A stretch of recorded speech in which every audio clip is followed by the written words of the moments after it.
Oh dear. That must be traumatic. Somewhat. Okay. Warm welcome to everyone here as we gather around and settle in for session 2 of The Shrouded Shore.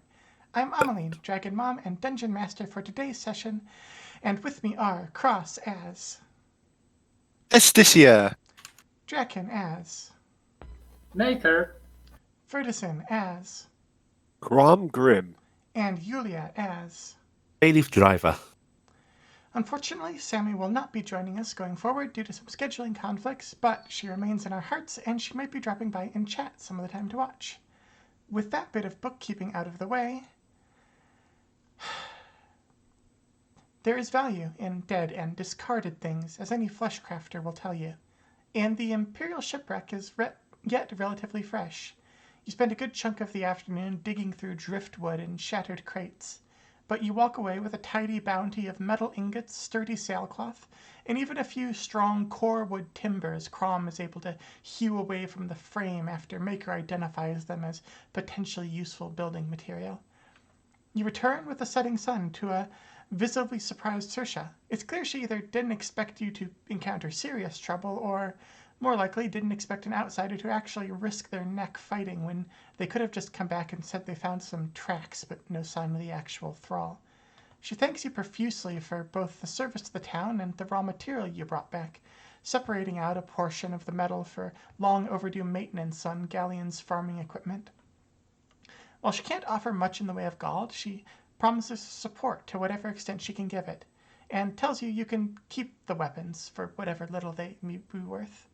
They take a place alongside a bronze breastplate, a hand crossbow, repaired by Maker overnight, and two fine bronze short swords Des manages to pry from the thrall you defeated. The blades in particular are of excellent make, though no amount of scrubbing will entirely purge the breastplate of the memory of Justitia peeling it off of the fused flesh of the thrall with a skinning knife.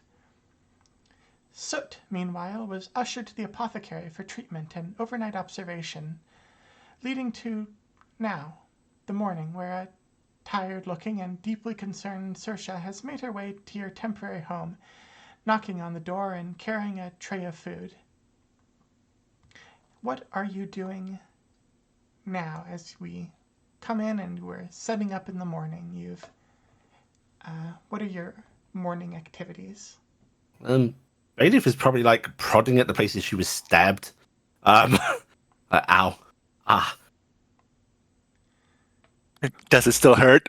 Poke. Does it still hurt? Yeah, Poke. yes, it fucking hurts. Jeez.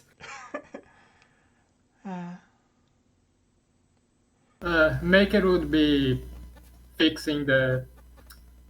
Maker would be maintaining his equipment, basically. And he would have healed Yulia further. No, not Yulia, Bailey further. Esticia is probably still asleep, if no one's woken her. Does she let herself in with the food, or is she knocking at the door? What's she doing? She knocks at the door and lets herself in as long as someone. She mom opens it. Yeah. Look, she has experience in how this works, and excuse me. Pardon for barging in, but this Morning is... to you. Morning. It's about your friend. I've just gotten word from Kirax, the apothecary, and it seems that she's, well, to use his words, she vanished into the night with a satchel full of his finest potions, which...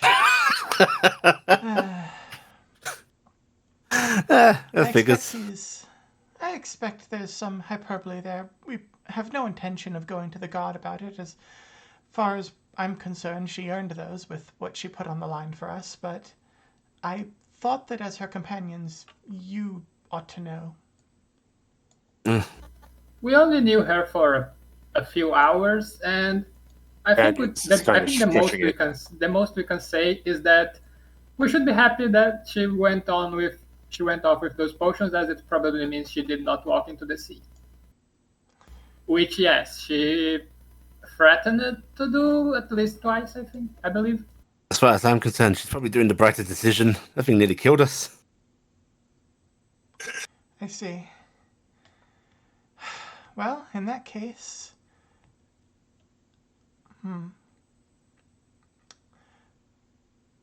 I know that I should apologize for yesterday. I know that I asked a lot of you, and I'm not really able to offer all that much in return, but I want you to know that for as long as you're in Galleon, you have my support in whatever capacity I can give it. What are you planning to do next?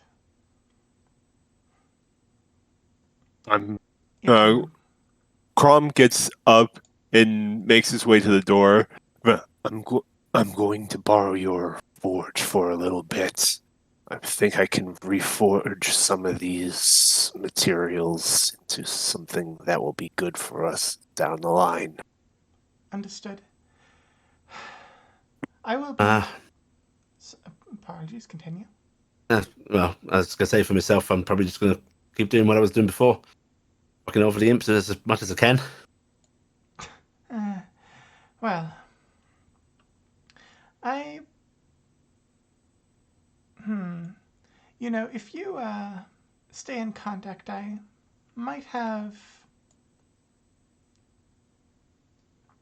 Stay in touch on that subject. I will see what I can get to you on that. She nods. Otherwise, I will be in my home. You know where to find me. Thank you, and good luck, Oh, everyone. that matter. Those weapons you said we could keep. Hmm?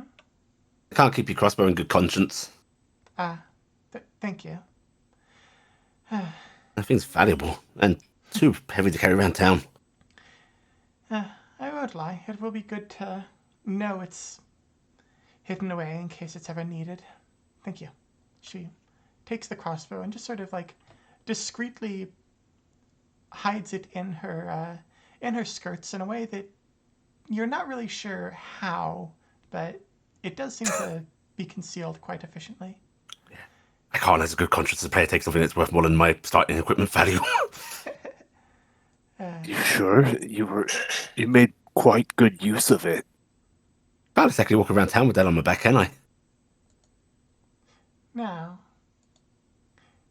while you're here and while Saoirse is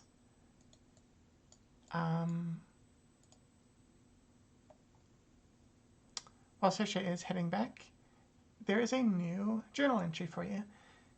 As you adventure in Partu, there are a lot of people who will be able to repay you with networking and assistance rather than cash or items. And those will go in this Allies tab here, which should let you keep track of the various abilities you've earned from befriending people across Partu or gaining influence over them in some other way.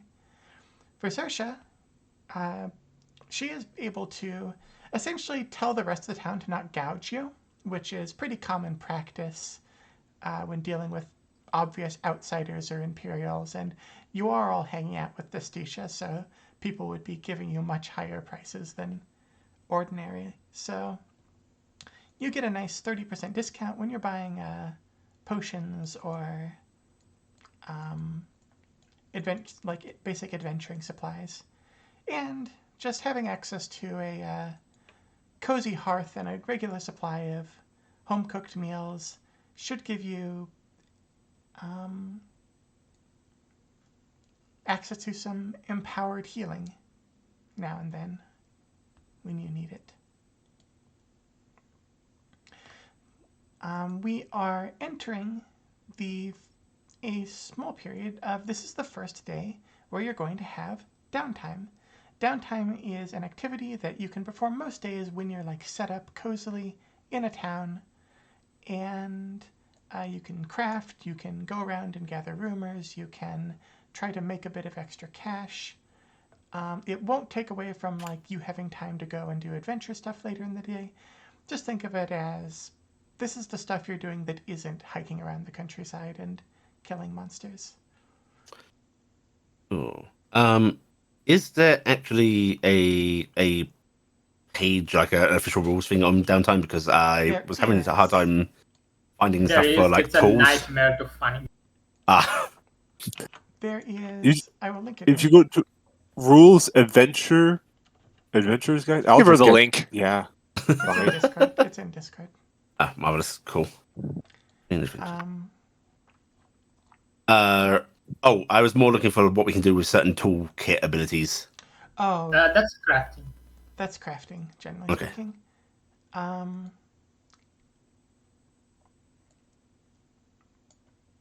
You can also train. If there's retraining you want to do, I'm generally pretty liberal with it. I'll just allow it with like a couple days of training. You can generally like swap one option for another unless it's something really big like a subclass. And also, while we're on our little bent of introducing mechanics,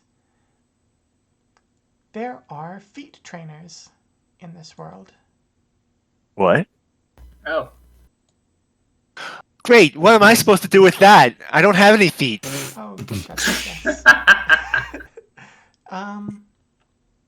Training for feats will generally take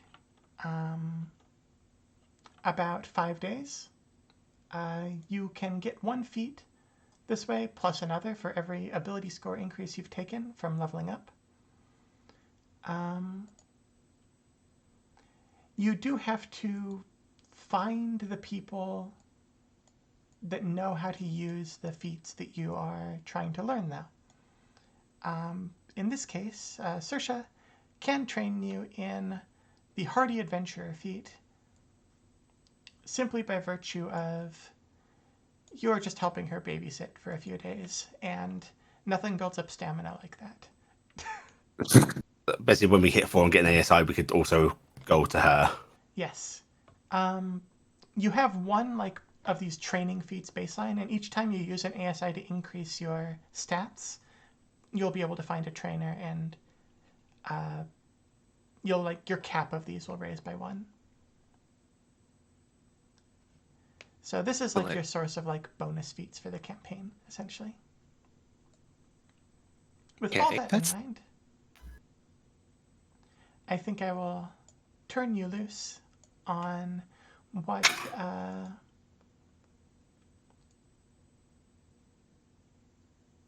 what you I want think- to. I Apologies. think Crom is going to try and rework that bronze breastplate in order to make it fit him. All right, that's like a good 1-day downtime activity. Could you get me a smithing tools check? Okay. And you do have What an would that- expertise dice in it because you have assistance at the forge. Okay. What would that be exactly for? I Would that believe a be- tools check is generally going to be intelligence plus the proficiency in the toolkit. Okay. I'm assuming the forge does not count as a poisonous kit, as that's something you take out on a bout. So I don't Yeah. think I can use that tool. Though you can buy a poisoner's kit if you want. Well, actually, I suppose for that matter, I'll save that for when we're all doing our buying stuff, I imagine. All right.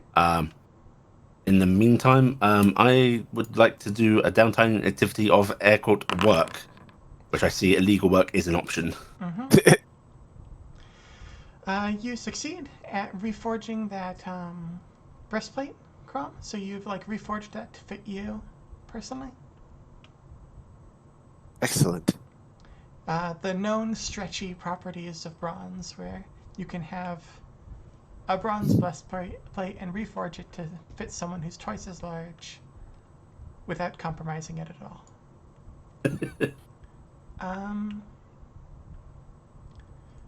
Then go ahead and give me,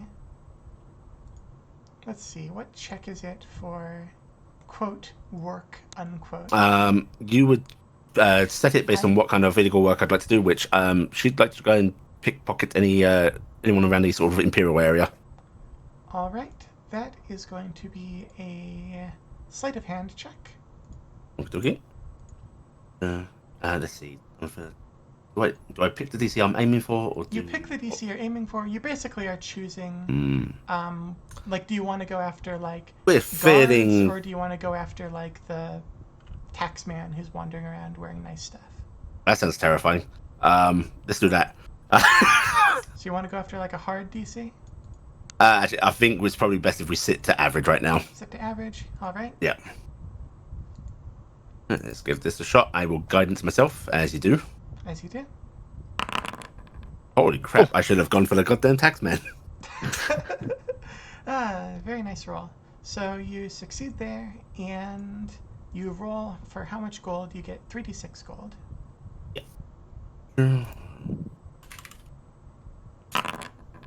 Right. So you're able to, you sort of sneak down to the area in this part of town, which is, you note while you're over there that this is,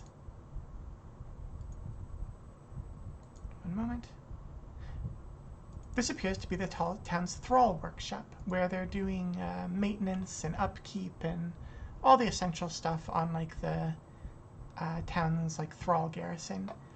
And you're able to sort of, like, walk on through, and you find, like, one of the fleshcrafter artisans who, they're like, they're busy, they're working on their project, and they've got, like, a nice little pile of their, looks like they're, like, payroll for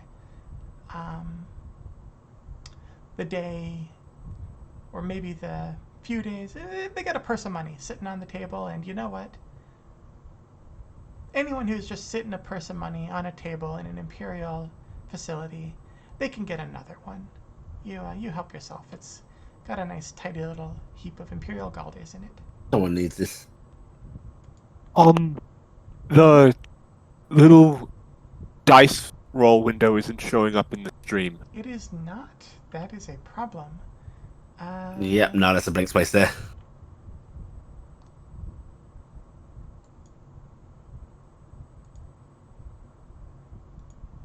There we go. There we go. Yeah, there we go. Yeah, there we go. Yes. Fixed. Problem solved.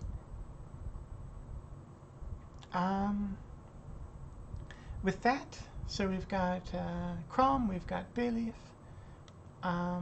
What will Destusha be doing with her downtime?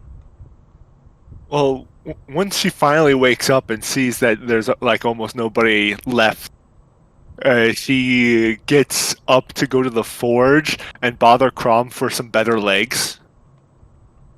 And once she's done bothering him for maybe like 30 minutes, she's gonna, let's see, I think she's going to try and gather some information about, let's see, Praetor?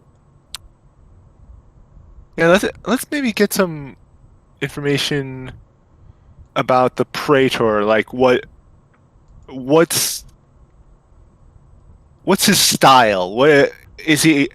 How on a scale of 1 to 10 evil is he, and how bribable and or of a pushover he is? All right. On a scale of 1 to 10, how many black powder charges does he deserve? Okay, give me a gather information check. This is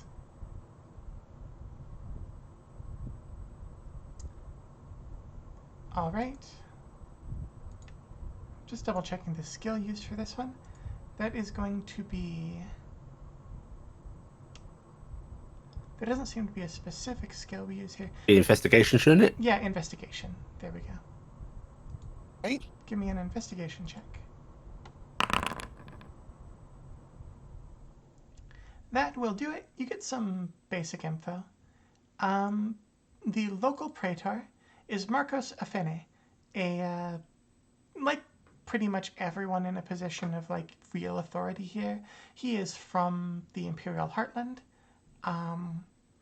Des does not recognize the family name. It's probably some like petty noble or mid-level house.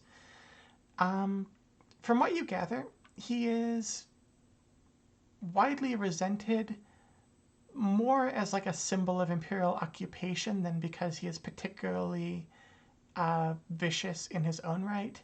He has like a tiny garrison and rules largely by the fact that like people are more willing to like go along with the occupation than cause a bunch of problems related to it, and he is painfully aware of that. So he has a reputation for like being willing to fudge rules and overlook small infractions as long as like the quotas get met. That's the big thing. The town has like expected quotas on food it's supposed to be exporting. On Galleon Village produces quite a bit of dye, which is something that is ever popular in the Imperial mainland. And so as long as it's like food and dye and fruit quotas that are used to make some fermented beverages are all met, the Praetor is generally pretty hands-off with regards to keeping the town functional.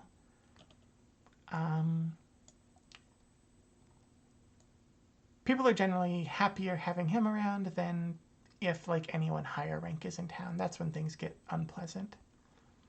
Okay. Still not popular though. He is still an imperial praetor who is like running the town through military force. Yeah. And everyone very much dislikes having to like pay chunks of their crop yield and what have you. Okay. And last but not least, while Destisha is out in the town gathering this info, Maker, what do you do? Maker would probably with Chrome at the forge, but he's building himself a real set of tools, alchemist supplies to be precise. All right. Which means I have to roll a check. Yep. Let me see. That should be a +5, I think. Go for it. Yep, you easily put together a tidy little set of alchemy tools.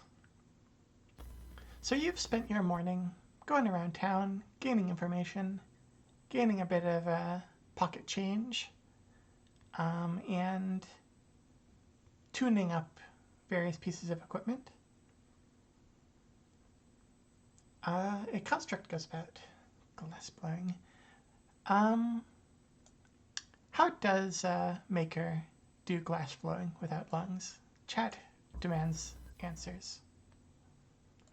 Does I he guess he blow just through his face mask? Does he get a bellow? He has a fan installed. yeah he actually doesn't breathe, so he just uses the bellows. Yeah, that makes sense. All right. So with that in mind, Ask Crom to do it.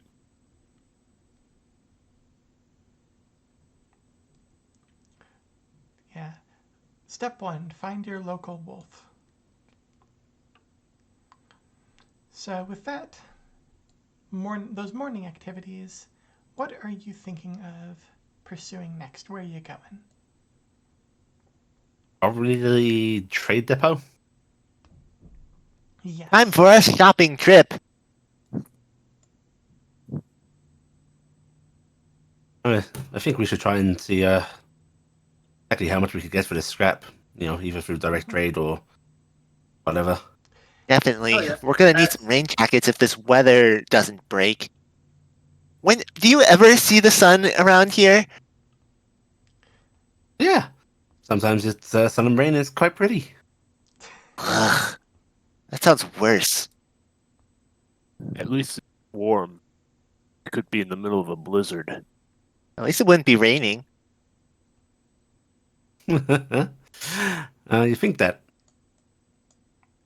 it won't rain when it would snow, right? Yeah, Right? it's basically rain, right? Oh, okay. But you get that lovely thing where it's just cold enough to be horribly biting and still wet. This Southern part place actually is- does have blizzards some time of the year.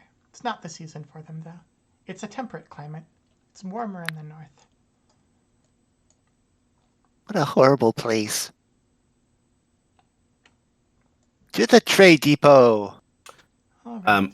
Also, while we're actually going about town, I doubt she'll see anything, but she is keeping an eye. She does know a thief's can't, so any signs or symbols or so on, you know. Yes. I will let you know if you come across anything. We're going to the store. Do you want us to pick up anything? Eggs? Goat milk?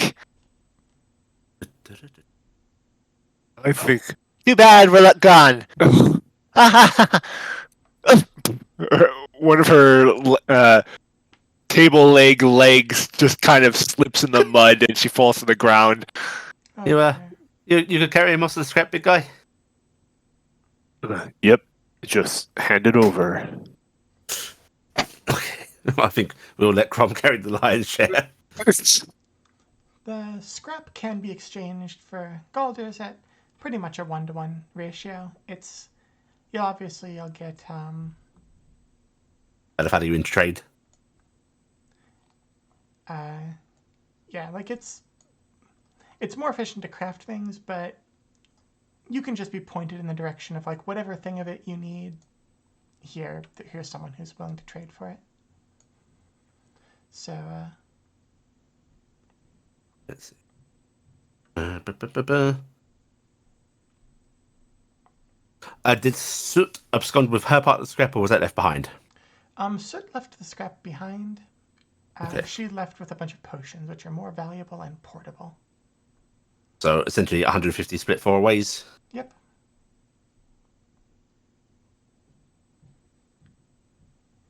I had to remember the word calculator. Sorry. 37 and a half. Okay.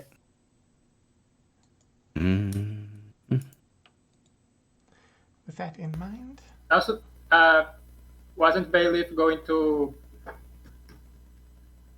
try to convince Saurizi to part with more of the scrap? That's right. I did want to talk to Sarah. That probably would have happened when we first arrived. you can, yeah. Give me Yeah, a persuasion check if you want to. Okie dokie. The heart bleeding story of, oh, look, we almost died. Lives on the line. Yada yada. Holy guidance help me. 17. You'll get another, let's say another 20 scrap between you. So another Okay. 5 each.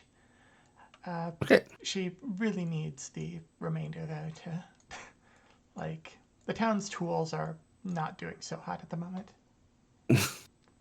On our way to the trader, basically going to be like trotting backwards for a second, just looking at it. I was going, no, why didn't I keep the crossbow and sell it? I'm fucking stupid. Hit me next time I do something like that.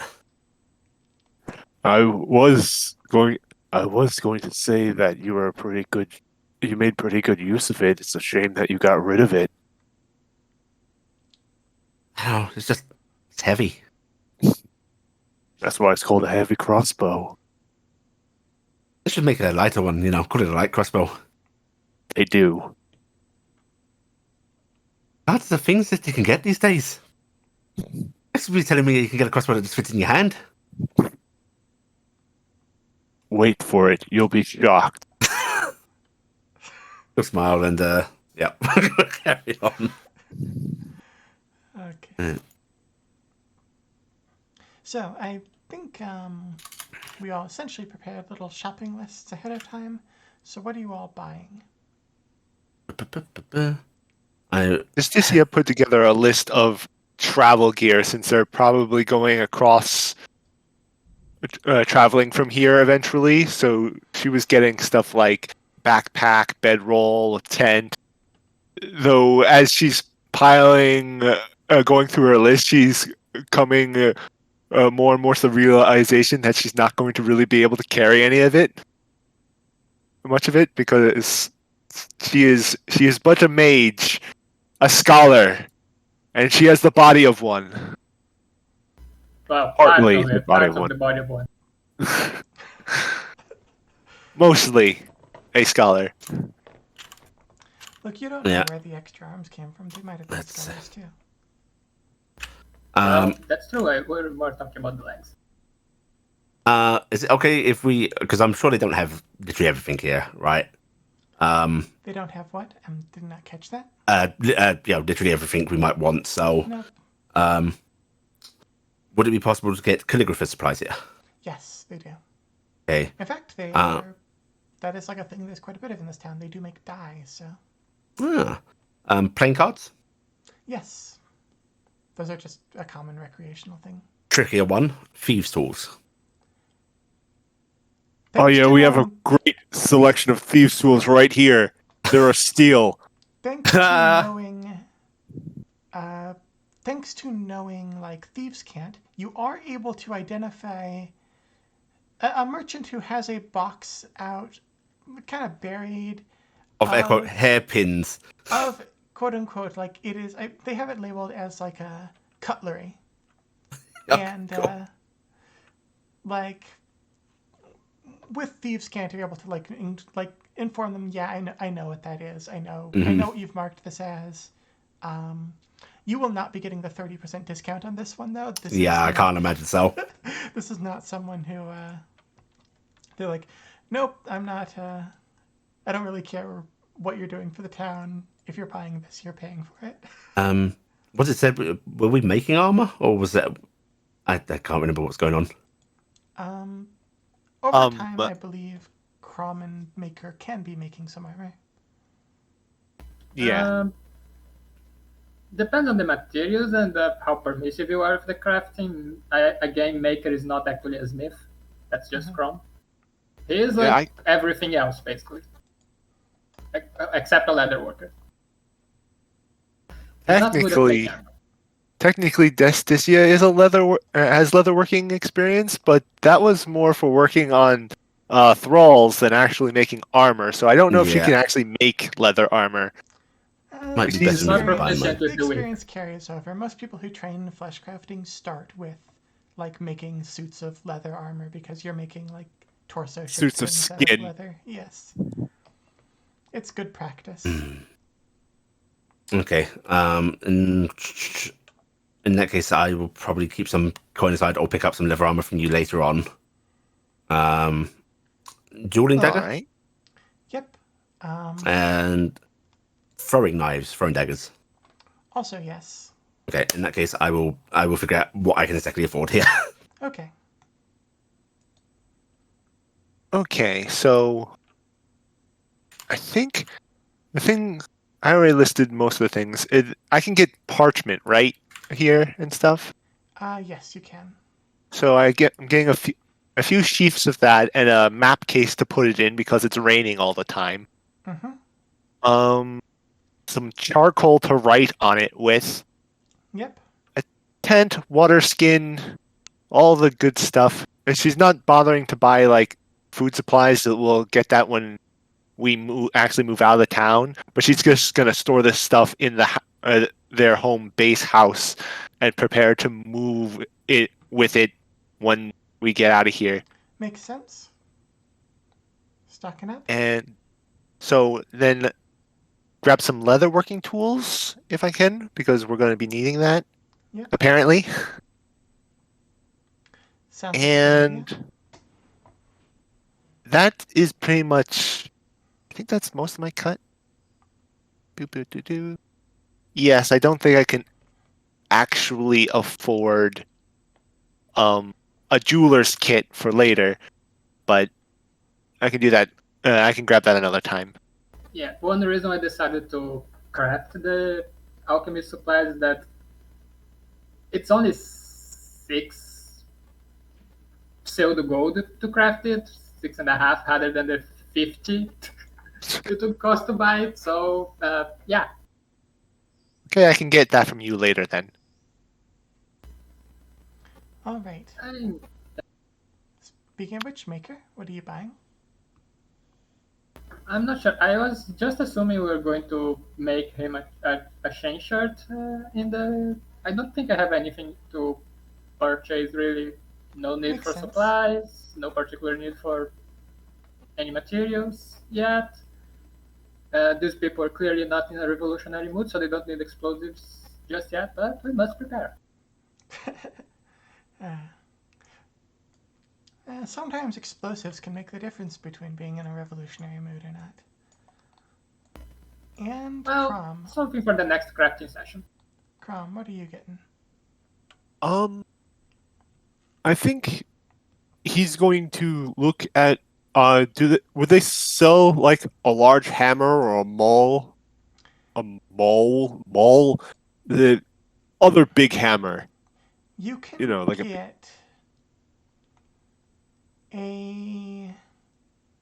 like They what don't generally large. have. They don't generally have martial weapons, but you can probably get something like a. Oh yeah, one thing that Maker would buy is probably one bag, one sack. Could he get You a can scythe?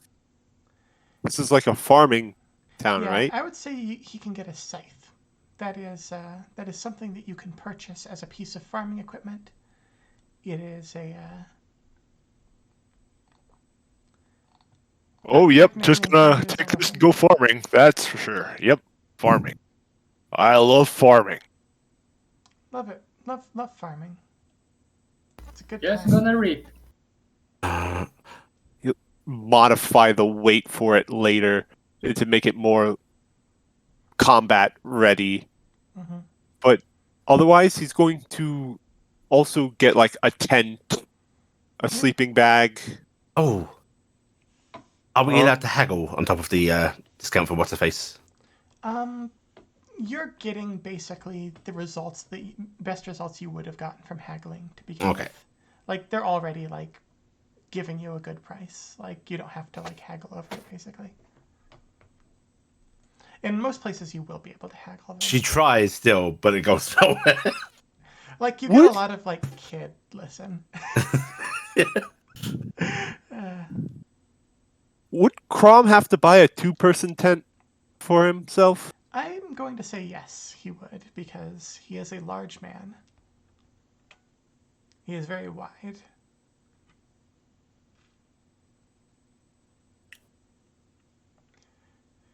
A single person tent would be like him in his little character portrait box on the stream. He would be just like sticking out both ends of the tent. Fluffy feet in the rain, head in the rain. Very dry chest.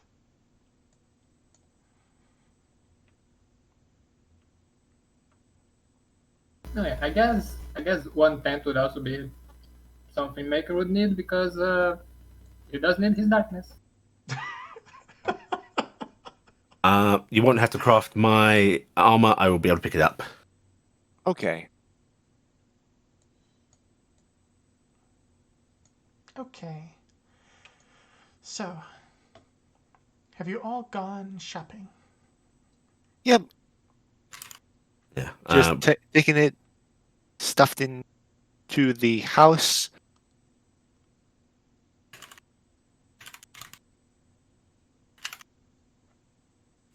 Yeah, like, I guess shopping is order, yes.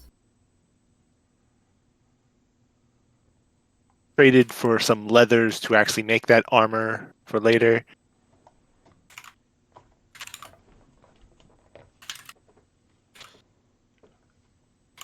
So, with that bit of economic legwork out of the way,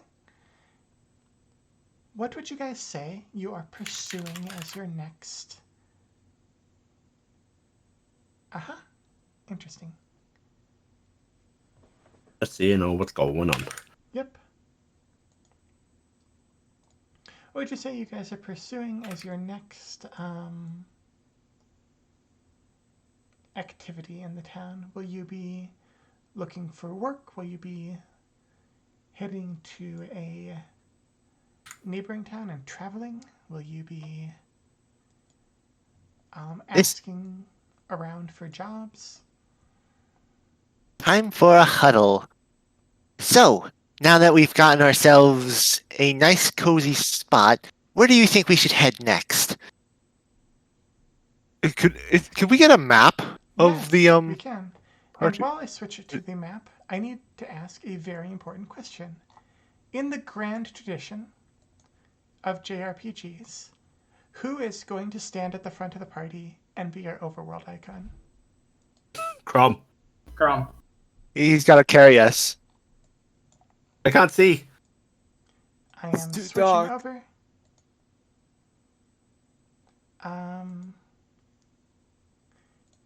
Give me a moment. The sound of unfurling paper as our view is filled with the Can world you do, map. can you do like the sketchy pencil noise of a section of map being unfilled? I'm sorry. The what? No, never mind. I didn't. All I heard was like something sketchy pants map unfilled. The sketchy pencil noise of a map area being unveiled. Ah, Mark that down Sound for of you, adventurer. civilization. okay. So configure and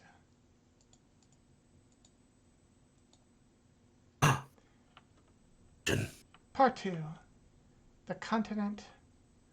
Well, the imperial province of Partia. There is some dispute over whether it is in fact a separate continent from Wider Celtis, but what it is a sizable landmass ranging from humid tropics in the north down to more temperate regions in the south. Beyond the southern shore of Partu, there are largely unexplored island chains fading into storms and deep cold. You are in Galleon Village in southern Partu, a small town connected by road or shipping lane to a variety of other ones. To your north are the Arged mines. Someone can give me a history check actually to learn about like any of these locations. You can make a history check to ask questions about. Would it I be have possible that. to get an expertise dice or advantage based on being a local to the Yes. land? Bayleaf would definitely get an expertise dice. Rom would be able to roll any history. He wouldn't know anything about Partu. Maybe Justicia came across it in some book or passing, but she wants to learn about the Ergid mines. The Arged Major, mines were She has heard nothing about them. Major gets his expertise dice from guidance. Well, that's terrible. well, Bayleaf can tell everyone they are the largest and really only major mining operation in Partu. They were established relatively recently. Like the town of Argid has been there for like over a century, but round about a decade ago, some imperial geomancers they prospected some very promising ore veins in the region. They sunk some magic into the ground and ripped those ore veins right up close to the surface, which blasted a large chunk of the countryside to hell as they basically created a volcano. This was intentional. They evacuated the area first, but it has resulted in serious damage to the local ecosystem. Nowadays, Argate largely exports a variety of ores. They yield copper, zinc, and gold. But Bayleaf's check is good enough to know that the real prize, the thing people talk about when they talk about Argate, is the Empire is looking for orichalcum there, an extremely rare ore, Ooh. which Maker can actually make an engineering check on that. No. Ladies, I wanted to make the joke. Fracking rank 2 research. Yeah. Bailey's language includes a lot more, imperial plunderers blighted the land. Let me see. Do any of my specializations apply to this shack? Your specializations are. I will check. Engineering. Your specializations are explosives, mechanical traps. I will say they do not. Here. Alas. Where did I get However, that you do D4? get one. I would say you get an expertise die for being from Lakmara, where Orichalcum is relatively common. I just wanted to check where I get that that expertise that I already have from. It's a class feature. Yeah. That is being an artificer. They're Yeah. known for their engineering prowess. I think between that, the bonuses mentioned, and guidance, I can go up to a D8 for expertise dice. Aha. So, Maker has not actually heard of this and might be slightly concerned by it because up till his knowledge, the only large deposit of orichalcum that Lakmara is aware of is the deposit that Lakmara is built on top of. It is an extremely rare mineral that is known for being very, very good at holding ecotic charge, holding soul energy. It's basically like a natural battery. It's incredibly useful in any kind of power plant, energy generation, any kind of large scale industrial construction has orichalcum as one of its most in demand and also most difficult to acquire components. And if there's any of it in Arcade, that would explain why such lengths have been gone to dredge it up. Everything else coming out of there, as valuable as gold and copper might be, those things are byproducts. They're going for the real stuff there. Yeah, going to check that place is probably Maker's #1 priority right now. Where were we being our prison transport? Was that being sent to somewheres on this island? Yes, Or was that your ship was going from Port Dera all the way over to Riesadia Murlian, where in turn you'd probably be put on a land transport and brought to Castrum Spira, which is that is where the thrall processing facilities in Part 2 are. Maybe we don't want to go that way. Anyone can make a history check, and Destitia in particular could make an Arcana check to learn more about Castrum Spira. Arcana?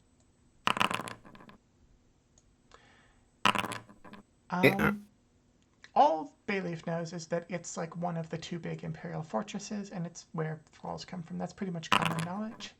But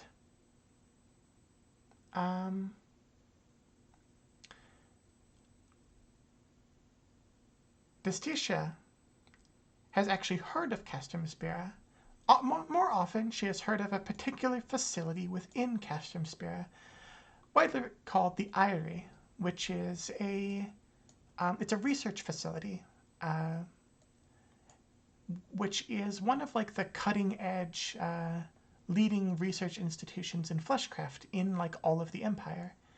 It is presided over by Senator Minerva of the Immortal Senate, and there is a lot of uncertainty surrounding what exactly goes on there back in the mainland.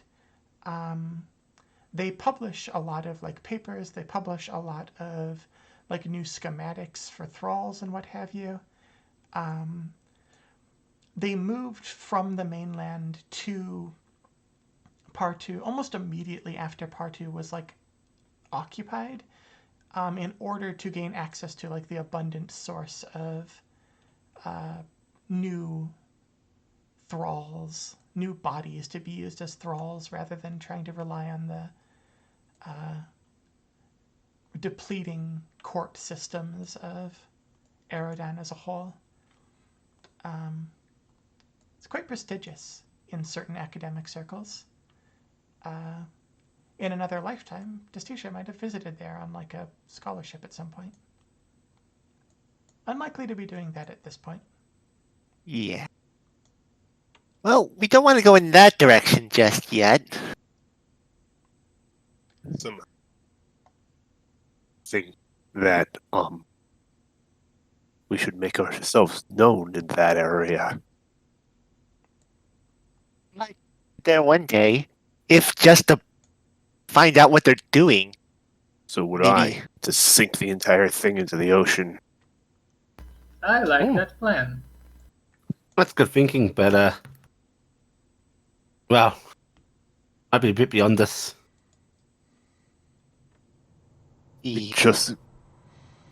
Yeah. We were just thrown in onto a beach like a bunch of wet rats. I really don't think that we are in any position to take that on. So let's just give that a wide berth. Guys, one thrall almost kicked our asses, and they've got to at least have that many there. At least. Yeah, even a 9 on their knowledge will tell you that Castrum Spirit, the thrall production facility for the Empire, Has at least on one Arthur, thrall. has one or more thralls guarding it. More specifically, You have- even Bayleaf knows that there's a distinct difference between like your common run-of-the-mill thrall and Irie thralls, which are they just do all sorts of weird stuff that, like fancy art project thralls that have ungodly whatever bolted onto them. Oh, Oh boy. you guys know my feelings of things. I reckon we could heist this place, this Imperial Praetor, or we could head north. We could try and steal an entire mine. What would we do with an entire mine? I can Convince me. She leans forward, interested. One of you likes whacking metal about, right? Can make some stuff. We could get some orichalcum.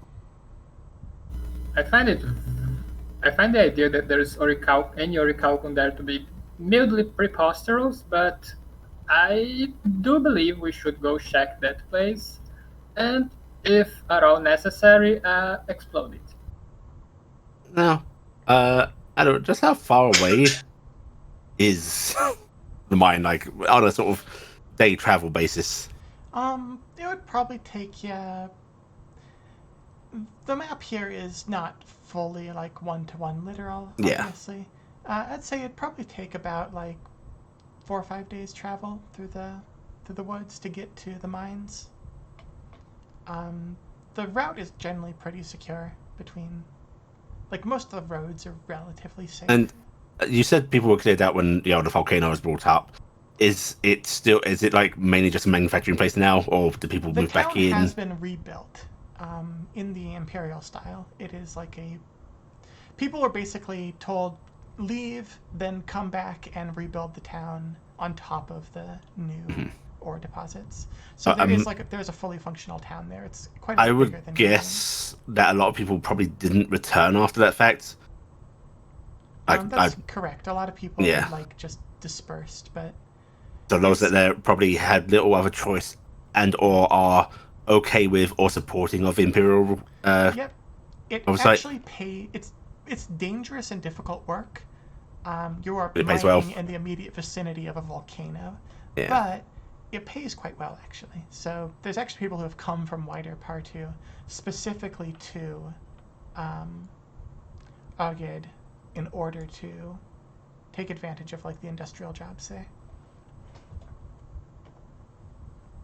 But I'm easy wherever we are, as long as we're sticking in it to them.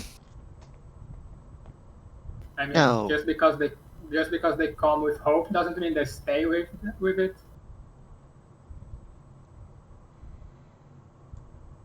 She just continues to look over the map.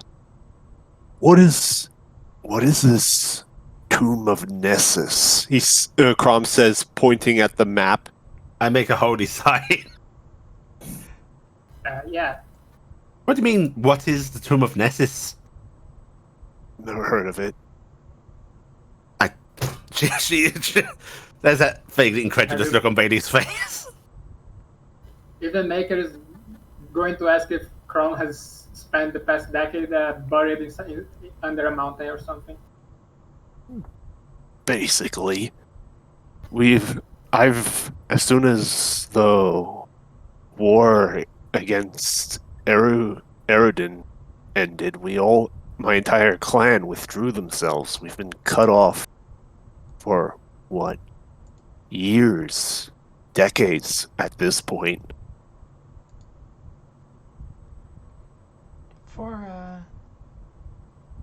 For reference, they've been cut off for over a century. Betty still looks incredulous. Very, very isolated tribe that Crom is from. Listen, Nessus is the only god for anything. Yeah, She's- except she's dead now. She ain't dead, she's sleeping. It's called the Tomb of Nessus. You can rest in a tomb. The Empire declared they killed her. Oh, the Emperor says a lot of things. So they can die. She'll return It's to us. It is the same kind of deity they worship, so presumably, well, the same kind of foreign entity they worship. So we assume they are speaking the truth, and that that was a foolish thing for them to declare and do. She's just shaking her head, stubborn. What? Nah, Nessus just rests. Tell ya. Sure. Regardless whether she's dead or not, the fact that they brought down something godlike, that's interesting. If I could find out what they did, I think I could restart. He trails off, starts thinking deeply. I think you're onto something, Crom. What would you have to do with this, Well, you see, Imperial? I thought we've established already that I'm Ex-Imperial. Yeah, ex-Imperial. I'm just as vindictive as the rest of you, if not more so. Thumbs up. We've still only known each other for about 1.5 days. I'm still going to. Come on, we're best friends at that point. We could go on a holy pilgrimage together if you want. We slept in the same room and didn't stab one another. Isn't that doesn't that mean anything to you? Listen, Kind a of shipwreck makes a day Very- like a very lifetime of little. friendship. Very little. Most people have better standards of society than Imperials, as it turns out.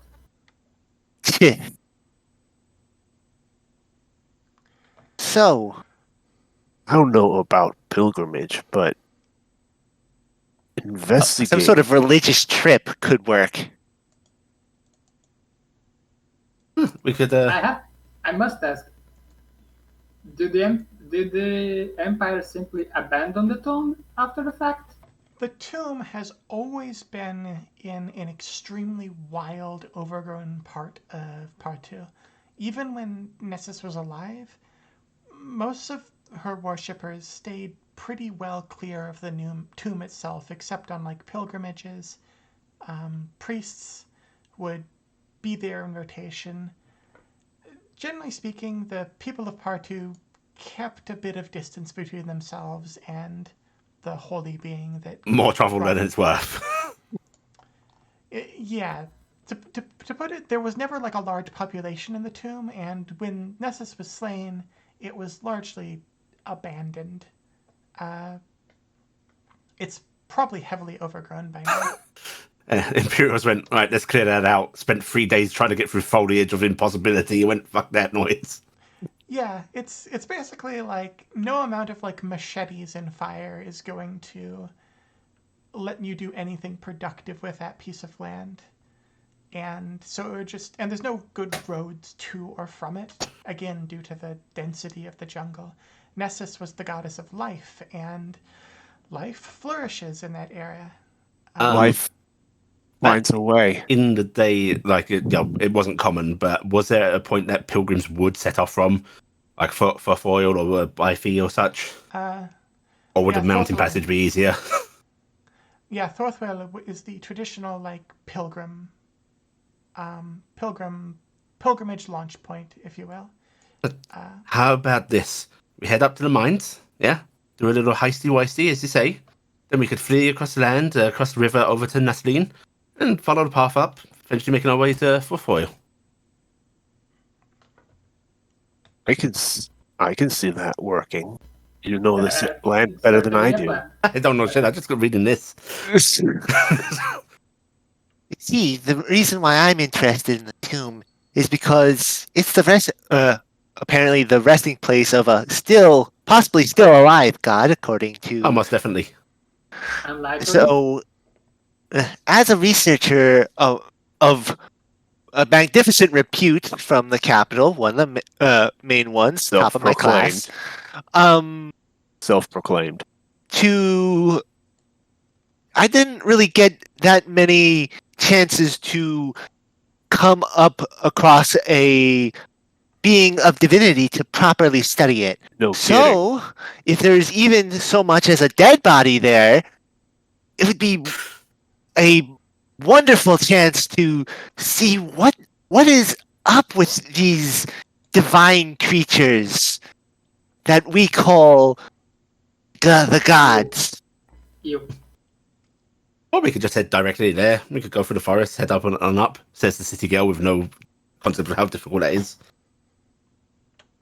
Somehow, I don't think the rest of you are really adept at mountain climbing.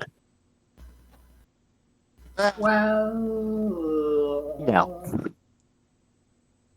I think taking the pilgrimage route, as you said, would probably be the safest. If anything, we might be able to find a route from Thorthrill, that city,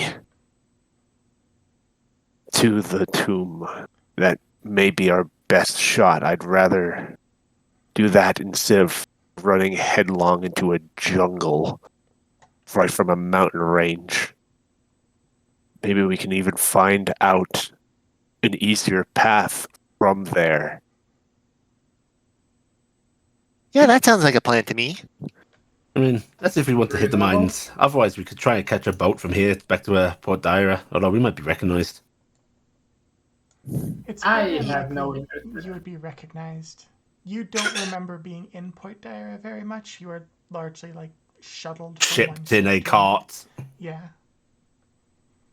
Also, it's a much bigger town than Galleon. Dyra's a city. Like, Yeah, we could go to Port Dyra, head up to Army, catch another boat to Pymus.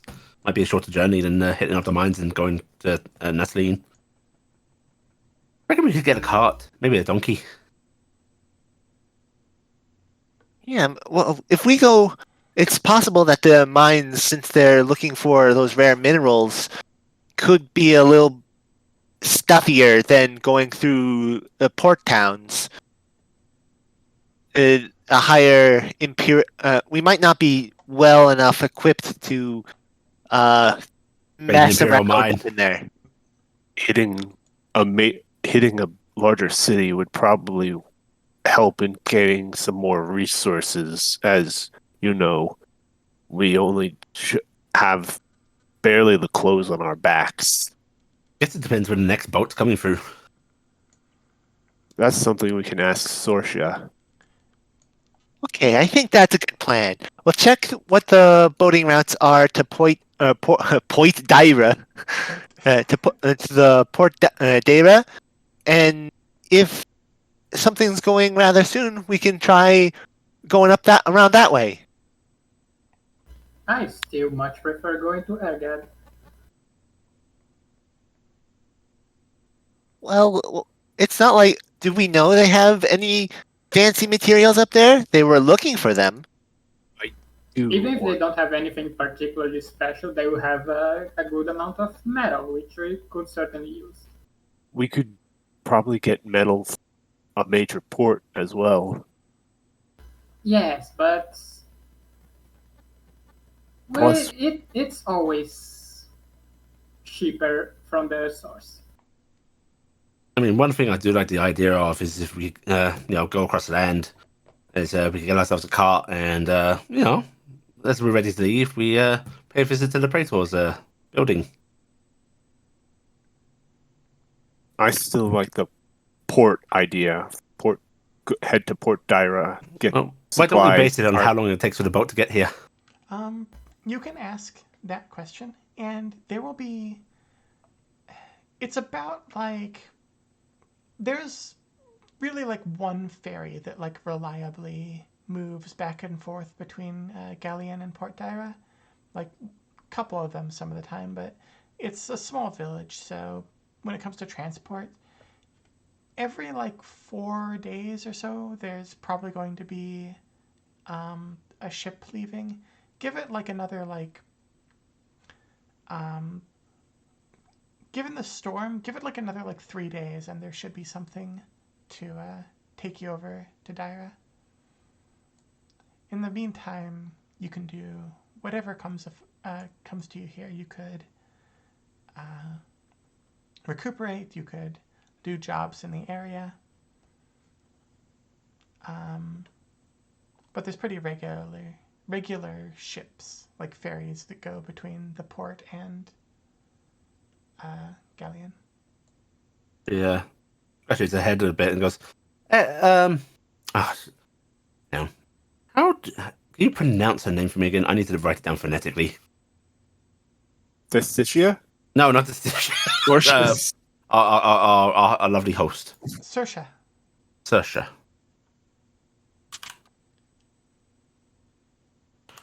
Hey, Saoirse. Yes.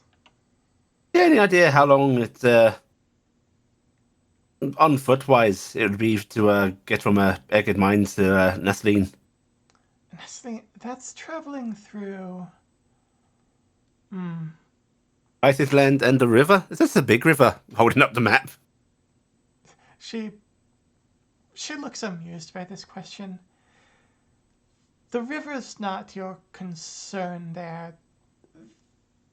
That's blasted lands. They're ever since the Fracking. ever since the Ever since the Aragon blood of the last- land boiled up to the top because of the damn Imperials. Yes, to put it mildly, ever since then, the local wildlife has not been particularly happy, to put it mildly. Moving off-road in that region has become unpleasant. More angry crabs.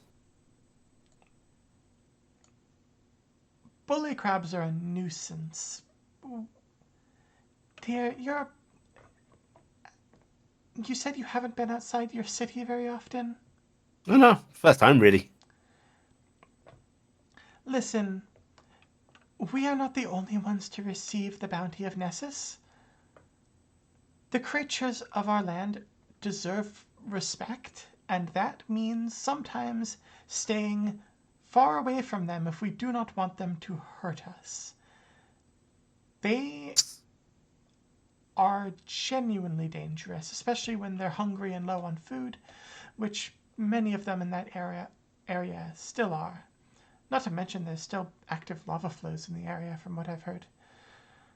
Are you saying stick to the roads? Stick to the roads if possible. If you're looking to head to Nasleen, and you're not looking to put yourself in a great deal of danger, I recommend taking the ferry to Dera and passing up through Uami. It will take you a longer time, but it's significantly less risky. In that case, guys, I think if we are determined to hit the mines, maybe we go there and head back and then just, ferry and travel to Pymus. That is agreeable.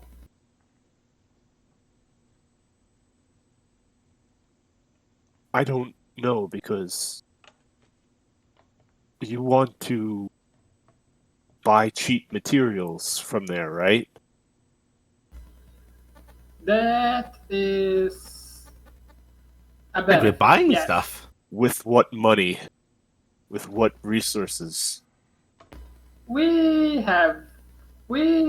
can gather materials on the way that could be used to trade. and there is most likely work on the spot that can be done. How I thought we were going to rob him blind. somehow I don't think we'll be able to stuff a bunch Oh, iron into a cart, run hey, off into the Saoirse. night. How much is the ferry passage? These days it's about, she counts our hands, shouldn't be too expensive, maybe, for just a handful of people, maybe 20 gold is per head. They might ask for a bit more for Crom. She lets out a whistle. What? Holy. Got to understand there's too many restrictions these days on where boats are allowed to go to and from. The captains need to keep things running somehow. I'm just saying, a heist is easy money for our passage. Depends Well, on- it might not be easy money, but it's It's easier than honest work. It's available money, is what you mean. Yeah, there you go. I still think we are probably better off going north at this point. Oh, I agree, but I think we go north to, get our hands on some valuables. We could do some trade and such as well, It's good to have legit business to give you a reason to be there. Well, is that area like a city area or town? Yes, it is. Here? It's a town. Yeah, much there's a every town up there. you encounter is going to be bigger than Galleon. It's one of There's a the town up there, capitals. and they got money. Good money. That's what I hear, at least.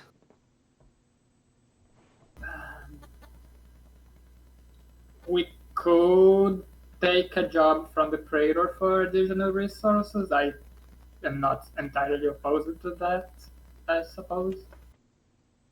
Especially maybe they have some tricks or paths over to Naslin from up there, Naslin.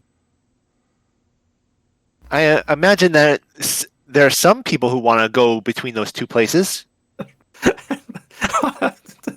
Bailey's looking at the map. She's trying to figure out where she's from. Bayleaf is from Turling, Murin, the largest. Oh, temple up city on here. the Okay. continent. Yes. She's looking confused on the map, and then her eyes light up. Ah, there I am. Yes. She is from the largest temple city on the continent. She's now starting to think that her lie about traveling down from there to come to here makes a lot less sense. She gives Saoirse a sort of worried glance.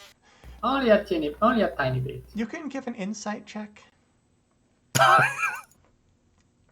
That check revealed to me that she wasn't buying it at all. Roll. Yeah, she wasn't. She buys like basically none of your story, but she's appraised Isn't you asking as- questions. She's appraised you as good people and isn't asking questions.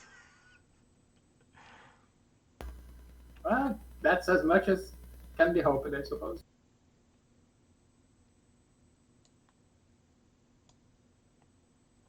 I guess if it is a mining city, I could hammer out some weapons and armor for some extra cash. That might be. Saoirse, Might- how likely is Big Boy to get to work here to earn like 20 golders?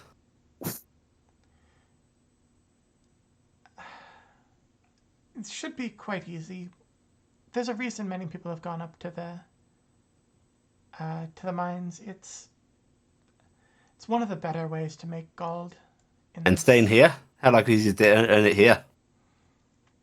Give it a few days, and I imagine that you could. Well, with those materials, you could quite likely turn a tidy profit quickly enough.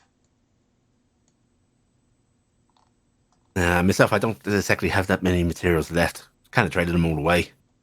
Aside from that, there's always just doing work. I can't promise much, but I can pay you out of my savings if you're willing to help me burn through some of the backlog I have at the forge. I've seen you with a hammer this morning. You're quite skilled. Thank you. I mean, I'm comfortable hanging around. I can get the money somehow. So either way, I guess it's up to you So, guys. down to it, group vote. Um, are you going to be hanging out in Galleon, or are you going to be heading up to Argid? I'm abstaining, so it can be a freeway vote, so we can actually have a decision. Coward! Uh, I thought you were a deer, not a Listen, coward. Either way, I'm going to be robbing someone blind. It doesn't make much difference to me. Maker does want to head to Erged, but he's not opposed to sticking around in Galleon to make some. Stop being so But flimsy. if you were to Go to- choose, it'd be to Erged, yeah? Argid, okay. What about you, Destisha. Crom? Here or Erged? Oh, I abstain. You can't abstain. I abstained. It's our program. But is this year? Do you want to go to Erged or not? Oh, the responsibility is on you. What if I abstain? Then we're going to the Erged because it's only on his only bloody one photo.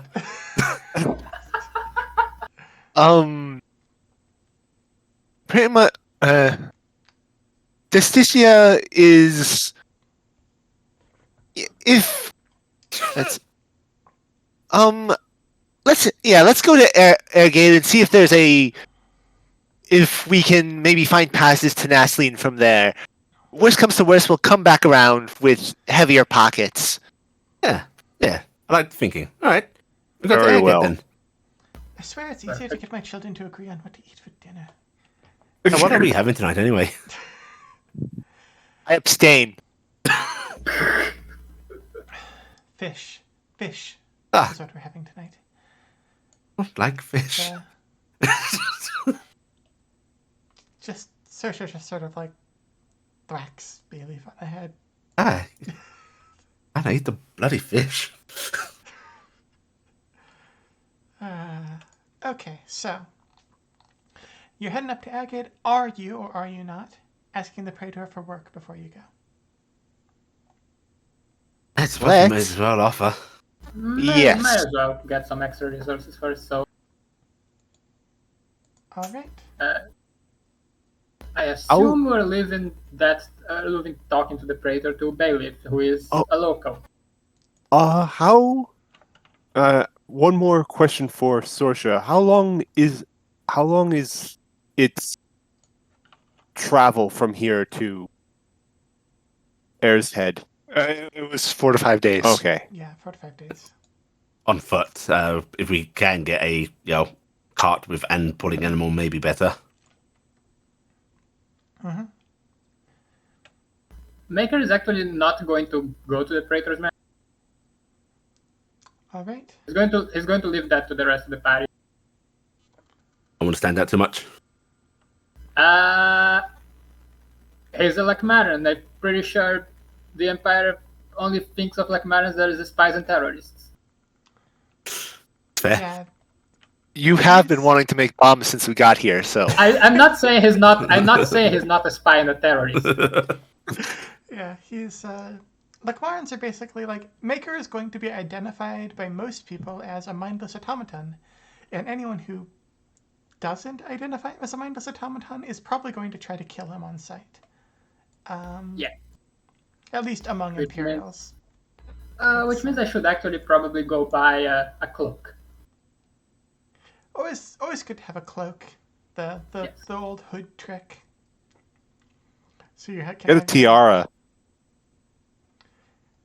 the Traditional wizard dress. Although he's not a wizard. So, who is taking point as you approach the Praetor's Manor? It is a big, fancy old building. Looks very out of place here. It looks like something that was like picked up from the Imperial Heartland and just like plopped totally incongruously. I suppose it's either the Stitia for the Imperial tie or me for the charisma, really, isn't it? Your information gathering does show that the Praetor is from the Imperial Heartland. He is Ariani himself. I'll take the lead. Alright. If you take the lead, if you need me, Just command your servant to speak. You approach the No. structure and are waved past a few guards. There's once again literally like one single like living guard with a couple thralls warding them. You do notice that most of the windows here, despite like how nice this house is, the windows have like reinforced bars over them. Like someone is clearly concerned about someone breaking into this manor, or an attempt has been made to break into it in the past. Look at the cheating bastards. And as you move in, you're like, you pretty much are able to say like, you have business with the praetor, and it's a small enough town that like no one's really like going, who are you? Or This probably knows protocol and how to. Justicia knows protocol, knows how to deal with your average guard, and they like wave her through. She's obviously imperial, and it's likely that anyone else would have had to do a little bit of fast talking to get on through. However, you eventually make it up to the second floor.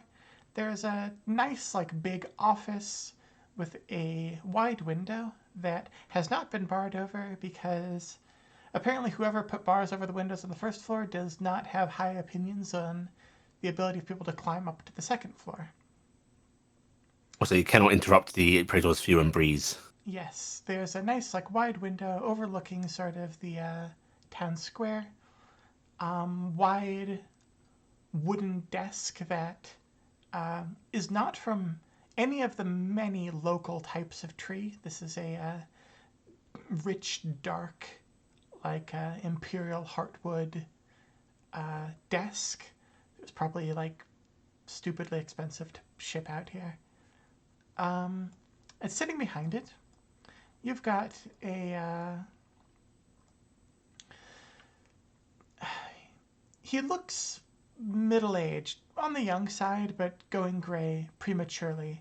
A satyr, just sort of gaunt, very tall, very kind of bony, angular face. Has like a neat enough shave on his beard that you suspect that if you like dipped the tip of his beard in ink, you could use it as to write with. But he's currently like scribbling away at like a little stack of papers.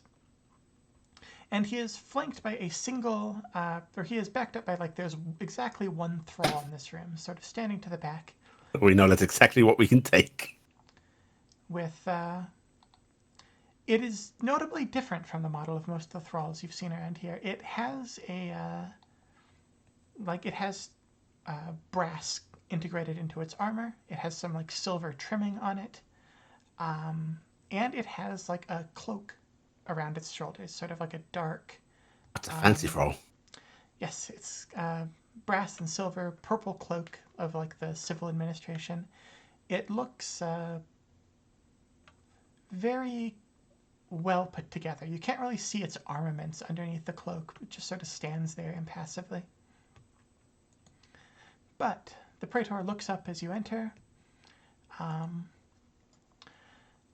Like he has these little spectacles perched on his nose, just the tiniest little glasses you ever did see. And he adjusts them, sort of like nudges them up his nose, glances at you, blinks a couple times, and he's like, "Ah, well, I see. Yeah. Pardon, I've been left a bit speechless for a moment. It's been triumvirate knows far too long since my room was graced by anybody civilized. Could I introduce? Could I have an introduction? Marcos. Good Fenn, day to you, local praetor. I am Justicia Valantius Vindrix, and I and my soiree are currently passing through town, and we were hoping that you could, if you had, we were heading up to the mines up to the north, and we came to inquire if you had maybe maybe work that's going up in that direction. We'd be happy to offer our services for a small fee. Work, work, work, work. As you know, as a matter of fact, yes. Yes, I do.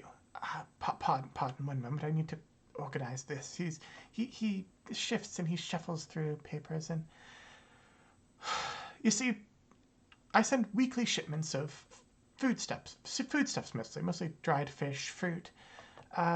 Argade, they produce relatively little food these days, and they import a significant amount of supplementary cuisine from nearby settlements. Ours is one of them. Ordinarily, I send these out. I send a flatback with a driver and a escort thrall, move up the river, and I get a message through our sending tower when it arrives. The issue is, I sent one a few days ago. It should have arrived by all accounts, and it has not. I have gotten no word and have confirmed through our sending pylon that Algade is without its most recent food shipment, and when Algade goes without food, productivity declines. When productivity declines, the Castra take an interest in the region, and when they take an interest in the region, nobody is happy. I see. I'll be honest here. If you've come from the Imperial Heartland, you're likely wondering, why don't I just send my soldiers to deal with this? I don't have any. I'm out. Most of my troops are disgruntled teenagers rebelling against their parents. And Oh my, how horrible. it is. It really, really is. You have no idea. It's miserable. I've got few enough genuine soldiers that I could count them on my hands, and I've better things for them to be doing than checking on a missing crab. But if you're heading up that way already, I would be more than happy to pay you out of my personal accounts, much as it galls me. I will pay you out of my personal accounts if you can verify what happened to the flatback. 200 gold for verifiable information on its location. 400 more if that information leads to the recovery and safe delivery of the cargo. Is that clear? Do we have any questions? So, how much food stuff was being transported up there? Like, are we going to need a second flatback to carry it all if it's out of commission? Likely, yes. I will. Yes. I shouldn't, I shouldn't send. Here. He rustles under his desk and he produces a small elemental fusel, like a gun, essentially. Destecia has seen these before. Maker has seen these before. Crom and Bayleaf have likely only seen them at a distance, if at all. They're used by Imperial officers more. Please don't just run off with this. The pay is worth significantly more than the fusel. But this can fire flares. Find the flatback. Launch a flare. Green if the flatback that you find is safe and you're intending to deliver it. Red if you found it and it's injured or unable to complete the journey and you need us to send an additional one to pick it up. How does that sound? All right. She picks up the fusel and looks it over. If I Something- make an inquiry, my lady. Go right ahead. Bailey will step forward briefly and she'll bow. Pray to us, sir. I am Lady Findrix's guide. You mentioned it had travelled upriver rather than taking the path.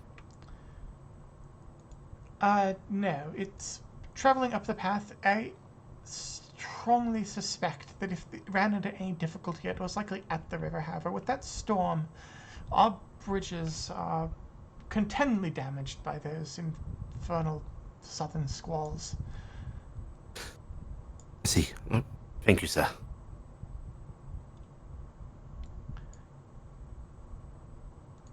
Was there anything else you wish to ask? The pay. Do you, are you willing to pay any of it up front? Because we need to have a little bit of to know that it's you're good on this, since you are If you're paying from. speaking of collateral, I have given you a fairly valuable firearm. Oh, really? Yes. Again, not as valuable as the pay you will get from completing this job. Please do not steal the elemental fusel. I am just very low on options right now. Please forgive my ladyship. We were somewhat rattled after the storm. Lost some of our cargo. Oh, we all are, believe me. This infernal continent, I swear. But yes, you will be paid on arrival in Alged. They possess a sending shard pylon, as we do here. I will send word ahead to take payment out of my own account and hand it over to you when you arrive, assuming all conditions have been met. Of course. Lady bows and steps back behind Dystachia. All right, that sounds good. We shall hopefully talk to you with return with some good news. Of course. It'll be the first this week. He just sort of trails off into grumbling as he goes back into. Take that as a dismissal. He seems to have noticed something wrong and just taken to aggressively scribbling out a huge section of what he was just working on. I'm gonna back out the room. And yeah, leaves. He's rather disgruntled. Is it typical for the upper crust of your society to ask for payment in advance? Well, there's no harm in doing so. It harms your reputation. What harms your reputation is a dagger to the back. I think I know You why gotta you get end up on the what you ship can now. when you can. Remember, who's from the upper crust? Is it me or is it you? I certainly remember who fell from the upper crust. Okay, point taken. Point taken. Justicia has never been the most charismatic of people. The reason why people ever got along with her is because she was smart enough to convince them, not because she was charismatic at all or convincing. So she's a bit insufferable at times, even to the people she's grew up with. You gotta work on your stories. You might want to be given reason why someone of your stature is just running around doing errands for people. Well, there's hundreds upon hundreds of Imperials. Everyone's gotta get work somehow. Aren't you a fancy pants one though? Yes. And I had work. I had jobs to do. Sure, I had some staff to assist me in that, and a lot of my work happened to be research to personal projects. But it was still work. I had quotas to meet. Yeah, I believe that. And if Good, anyone now else that we're on asks, the same page.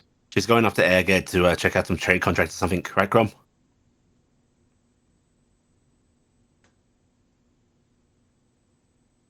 Right. Crom staring into space, just contemplating the universe.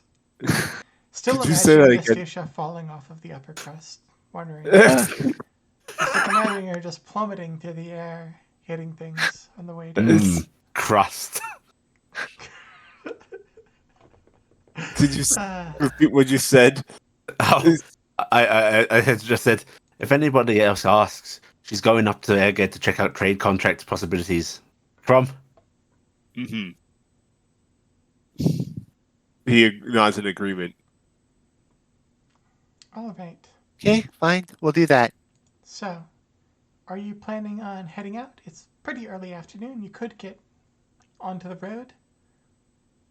I would like to have one thing before we go, and it's those bronze blade legs that Crom was talking about before. I mean, these are going to get waterlogged in all this rain.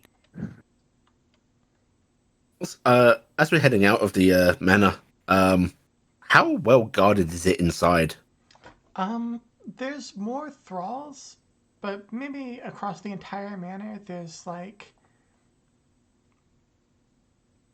you count up a total of like 2 real soldiers, who do in fact seem to be like real soldiers. Like the manor seems to have like some of the town's few like actual like imperial soldiers guarding it.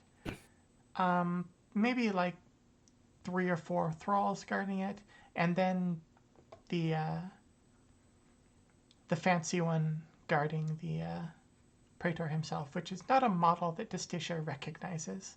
It's presumably a locally Fancy produced one. pants. Yeah. Yeah, I don't want to tangle with that one. If there is a seeming opportunity for it, she would like to pilfer something on the way out. Mm-hmm. Again, if there's any time I'm not going to be searched on the way out of Praetorius Manor, it's with Justitia. Yeah, you were not searched on the way in. You don't seem likely to be searched on the way out. Are you gonna try to pilfer something like real small? Like, are you gonna try to like? Silverware-ish kind of thing, something that can be stashed inside clothing. Give me a. Take a portrait off the wall. I'll take a portrait and I'll just walk sideways on from any gazers so they can't see it. Flawless plan. I will say the nicest small thing you see is there's like a little timepiece, like a little brass timepiece. Oh, hell yeah. That is like perched like a little clock perched on like a counter outside the praetor's office. I wish to take this. It's prominently placed, but nobody seems to be watching you. So you could sleight of hand to try to stow it away. I will give it a try. Sit. Where do you hide it? I am going to hide this. This is going to go like beneath the. It's going to get tucked in like under the skirtish part of my upper outfit. Makes sense. So it's essentially at the toric waist. Mm-hmm.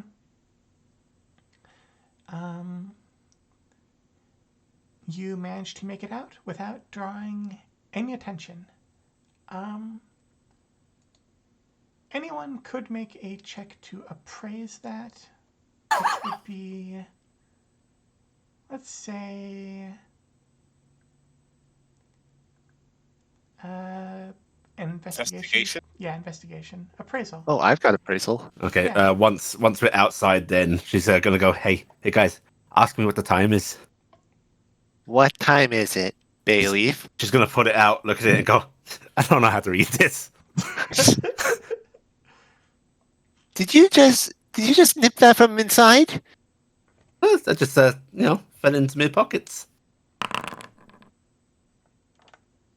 It looks like it's a pretty nifty. Justitia, you immediately note 2 things. One, pretty valuable. It's probably evaluated at like maybe like 80 Galdes. Pretty nifty. But you'd have to find someone to sell a expensive looking little clock to. 2, it is an alarm clock, and it has an alarm set on it that Justitia like very quickly disabled because it seems to be like in a few minutes this thing is going to start ringing very loudly. It is probably set. Hey, what are you doing with my clock? Turning off the alarm. It's been to Rick to go off. That's perfect. Yeah, at certain times of the day, that's what an alarm clock does. Ow. Things you Imperials make. But that being said, he looks over the watch. It's like a little clock, yeah. He's not on a clock. It's not a I want to strap it wristwatch. to my It's wrist not a anyway. It's So what I gather from this is that the Praetor is about to burn his dinner. Yes, essentially. Oh no. Praetor's house burns down. The city starts enveloped into a wildfire. It's at least raining, so it won't go that far. Not Uh, the grease fire during summer. As Okay. the Stygia takes it to disable the alarm, Babe's just going to wave her hand, and go, you keep it if you want. I will just store this away for now. I heard you say her name. You said Justicia, and I heard this idiot. I actually almost said Dissidia, as in the video game Oh. series. Final Fantasy, Dissidia. Yeah. She casts Summon Cloud Strife. I don't get that till the second level spells. Summon Cloud. Great. Oh, cloud kill. That's 8th level. You got 6 whole levels of spells before you can get rid of him.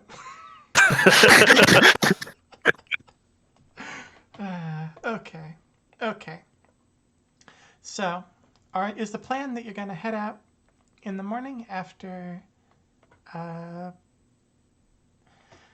assuming Justicia refuses to leave until her legs are reforged? Yeah, we may as well do one last little work shift and then head out in the morning, I figure.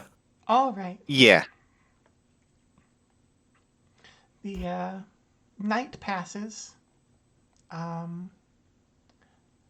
largely uneventfully. You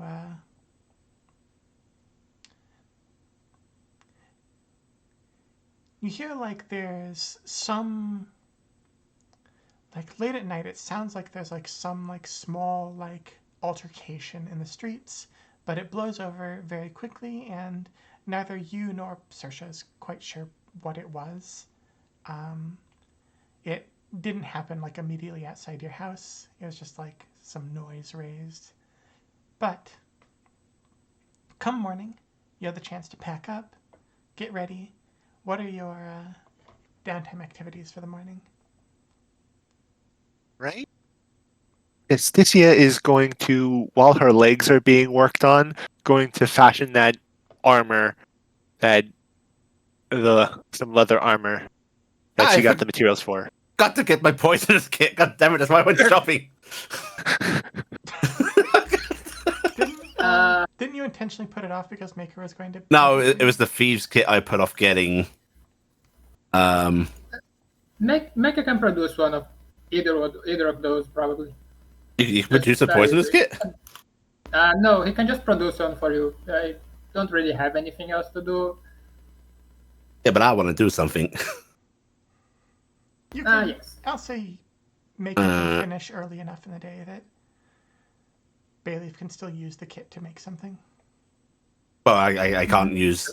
Wait, hang on, I'm confused. What kit have we got? You were saying you needed a poisoner's kit to do something? You want? Yeah. Oh, wait. Maker has a poisonous kit? No, he can just make one. Oh, I see. I'm saying he can finish his like work early enough that you can still use it in what you're doing. I see. Okay. Bayleaf just volunteers to pack. Let me just do the roll by the power of guidance. Yep, you make a tidy little poisoner's kit, which looks suspiciously similar to an apothecary's kit, and is that, if anyone asks. Amazing. Is this a permanent thing you can make, or is it an artificer like daily? No, it's just a. I'm pretty sure it's the exact. It would be the exact same box full of the exact same gear. Artificers, I think, can just make like toolkits.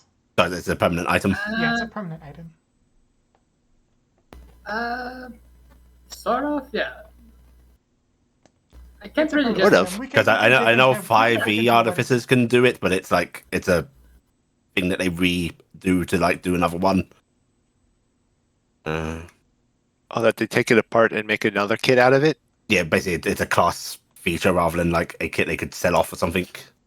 But I don't know about this editions. We'll say it's a permanent item for now, and we'll dig into the details later, rather than Okay. bogging things down with. Also, in front of convenience things, Maker is going to distribute a bunch of sacks to add to the party. Okay. They did not purchase those from anywhere. Thanks. Thank you. Yeah, these are just useful things to hold stuff. Because no one has a backpack. I know as how a this sack works. You one. use So, them. astonishing. I did buy a backpack, so I'm just gonna. Stuffs the sack into her backpack. You can't do that. Not extra dimensional. Right. I'm going to head on out early in the morning. Then once I get that from Maker, and I will try and do some poisoning stuff. Try and gather up some reagents. All right, go for it. Okay. Oh, there's no field to just roll on a toolkit. Okay. I will do that manually. What step would you say this is? Let's go with. You're just gathering reagents? You're wandering. It's a combination. You roll in DC to gather and then make. I'm gonna say wisdom, probably. Oh, actually, no. This is a gathering. This is a gathering. Yeah.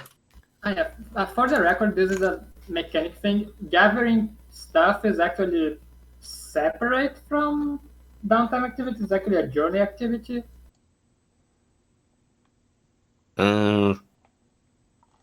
It's I mean, something- you mean, could this probably is- still this- do that at the same time. This is a mechanism with the trade tool, so I didn't know what Yeah. it would be part of.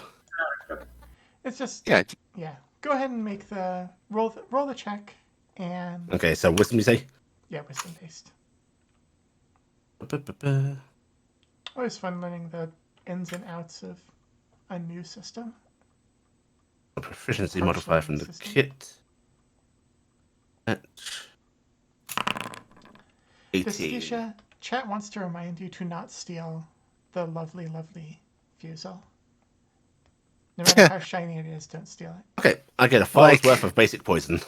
Like I need to be reminded that All right. Yeah. She eyes it with sweat on her brow. Okay. And So for that's the fair. armor That's that big. I'm making, Vestisha. Easy. You make the armor in question. okay. Does that actually make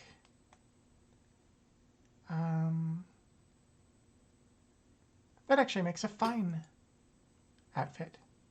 ooh, So you're able to make some fine armor. haha, I'm better at this than I thought. Which doesn't do anything outright, but it does. Fine equipment does accept enchantments, which could be relevant later. Nice. And lastly, Crom. Okay. And I just roll another intelligence check for that. Yeah, Yeah. With proficiency on your smithing tools and expertise from assistance at the forge. Okay.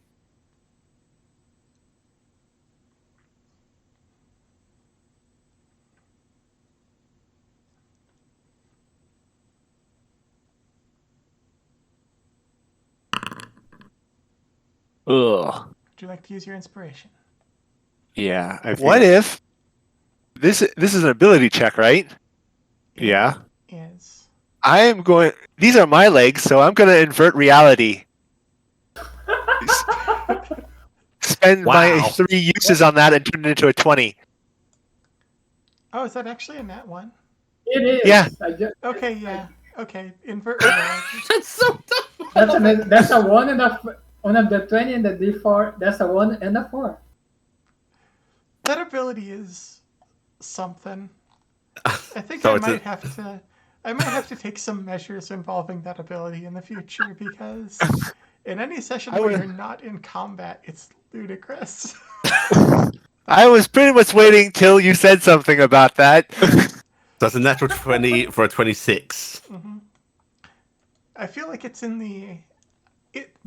What I'm gonna say is the Gate Pest Gazette is carrying on the legacy of Dragon Magazine.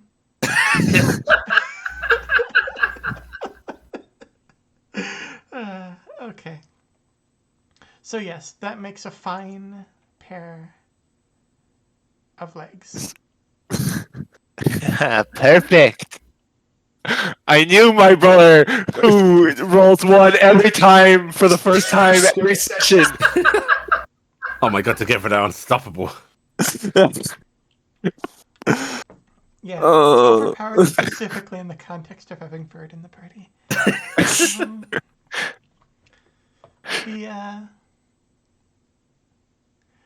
Yeah. No timeline will be permitted in which Distich has anything other than amazing legs. She steps outside, and these wonderful legs immediately like 6 inches into the mud. It's going to Nice. take a little bit of practice getting used to walking on them. Knife legs. Don't worry, I got this. She's going to build up a lot of core strength. Hey, Crumb. Walking in perpetual rain with sharp legs. I've Silver said she falls over before we're at the city. The real question is she proficient with her knife legs? Are they long swords? Because then yes, I am. Short swords. They're short swords. We need to add like 2 more inches to these legs. You know what? You got a good enough roll that I will say, yes, you can add a little bit of extra length to Distish's legs. She's In so the tall. knees. Oh, I gotta wait 1 second. I gotta go to my biography and add 2 inches to my height. Also, I have discovered the unfortunate thing that the poison rules suck as much as they do in the base 5e. And the fact that they are exactly the same. I am going to be giving you some custom poison recipes because I like poison. Don't worry about it. I could sell the base poisons at the very least somewhere.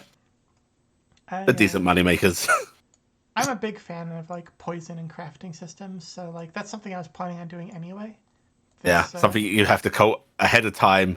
Takes only lasts a minute and only lasts for 1 hit that might not actually succeed at poisoning. It's not great. Start selling them. Start selling for children. Don't worry, you can't really hurt yourselves with them. They're just like anti-medicine. Baby's Okay. first poisoner's kit. Oh, it is, isn't it? Oh yeah. So. Oh, yeah! Okay, so you head out. Heading out of town. Yeah, we may as well. About right? You're given. Wait, do we have supplies? Oh yeah, I'm going to buy some rations. That's a good point. Yeah, we almost just starved to death on our first trip out. Okay. How much do the rations cost? Wait, does my burger's kit come with rations? Silver. They cost how much? 2 silver, I believe. Right, so you can buy. Well, that's neat. It's like 1 gold for the party per day. Oh, I have 5 rations from my kit. Cool. The party only needs like 4 rations per day. Maker doesn't need any, and Crown Oh, needs. that's true. Crown needs double. Maker feeds Actually- on. Actually, does Bailiff need it too? She is a deer. Nah, I'm a medium creature. Okay. Maker feeds on the night. Ah, Does that mean you have to not sleep inside of a tent? no, like I said, He needs blackout curtains or he can't get sleep. We need to put him in a box. Let's carry a crate with us. basically. That's how he got here. So, Oh. you head out.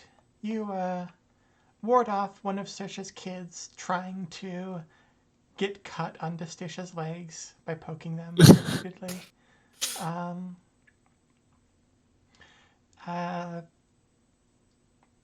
Turns out having so many kids around that you can trip over them is significantly more dangerous when your shins are swords. Well, careful, don't. Yep. We might need to put some edge guards on these. Yeah. Um, Currently, you do not have edge guards, but you are able to depart through the northern gate of town and set out on your first big venture into the overworld. How many supplies did we get? Rations? I would I just have 5 need for myself. Okay. 8. We need 8 silver from. We probably need to spend like 4 gold for 5 days worth of supplies. Right? So that's 2 Well, gold for everyone else, right? I Right. mean, 4 gold for the whole party. For 5 days of supplies for the whole party. Okay. Per person? So I'll for the whole party. So it's Oh, well, I've got mine on already from a kit, so all right. So I'll pay for mine there. Precisely speaking, it's 1 gold. It's 1 gold for the station, 1 gold for bailiff, and 2 gold for crown. Okay. okay. Yeah, well, there are 5 silver plate pieces per day. Well, per ration. So yeah, it's a 4 to 5 day trip, right? Yeah. Yes. So 5 minimum, so 2.5 gold per person. Mm-hmm. Unless you're Chrome, in which case it's 5 gold. Seems reasonable. Wait, supplies are how much again? A ration, which is 1 supply, which is supposed to be a day's worth, is 5 silver pieces.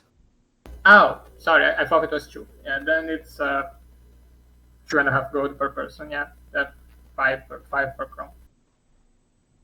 Which I'm going to buy some extra just to take myself up to 10 days worth. Reasonable.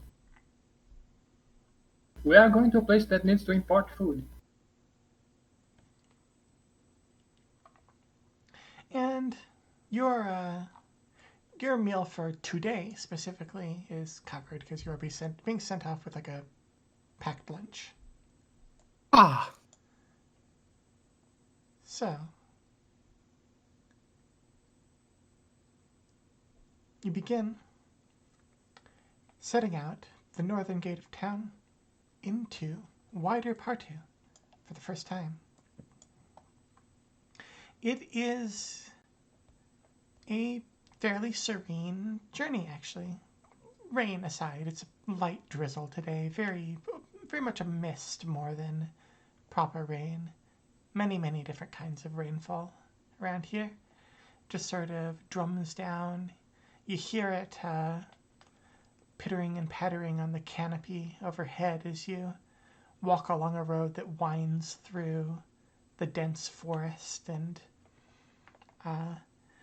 you come across areas now and then where some like wooden ramps have been added to the road to allow like carts and what have you to traverse relatively easily. But the truth of the matter is, it is a muddy road that is subjected to constant rain. So there's a reason that like cargo crabs are generally used over like pulled carts. There aren't very many like donkey and horse drawn things in this part of the world, simply because it's a huge pain to get them through the terrain. There are efforts by the Empire to pave more roads, but it's slow going, and they haven't reached this one quite yet. But you make camp for the first night on the banks of the river, which there is a pretty sizable bridge heading over it, and despite the Praetor's predictions, there is not really any sign that the bridge was damaged too badly by the storm. There's some like railings that seem to have been torn off, but it looks mostly intact actually, as you're kind of you're going down like underneath it to pitch your camp. It's a nice opportunity to get out of the weather for a little bit. I don't know about anyone else, but this is Bailey's first time setting up a tent. It Yes, this is too.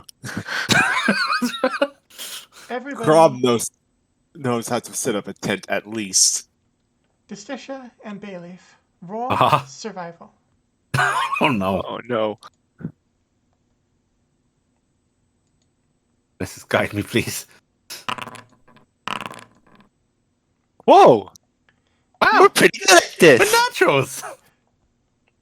Justicia and Bayleaf, between them, manage to set up their tents. Might use a few of the extra pittons from my burglar's pack. Yeah, there's a few extra clips, but like you are just very much like sharing a moment of profound success and shared competence at succeeding at this. Between the two of them, it's probably the smugness of like, of course, we'd be good at this. Roughing it doesn't seem too rough, huh? This is easy. We could handle the pilgrimage to the tomb easy. Grom it doesn't look convinced. Oh, anyone need a tinderbox? I've got a spare one. Nope. I've never needed a tinderbox because she flicks her fingers and sparks come off her hands. I always have one on me. It's show off. Yes. She clicks her fingers again. You know, it took a remarkably long time for Imperial Pyromancers to figure out how to do that trick in the rain. But they figured it out eventually. She's one of the greatest sorcerers of the entire capital. Of course she knows how to make tiny sparks in the rain that last for half a second. Absolutely. Cards, anybody? Oh. I don't want to brag, but I was one of the best in... Sure, I can play a game. Okay. There's some cards. Friendly cards. Or do we want to put some money on it? I am not putting any money against any of you. Oh, come on. Are you afraid you're going to lose that badly? Yes. Oh. Well, okay. I thought he'd have more confidence. I know, he's such a big guy. I'm it's less about confidence and more that I'm confident in that you are going to have a couple cards hidden up your sleeves. Please. Why? I wouldn't do that. You sound like sisters. We couldn't be any further apart. I mean, she might cheat, but you can trust me.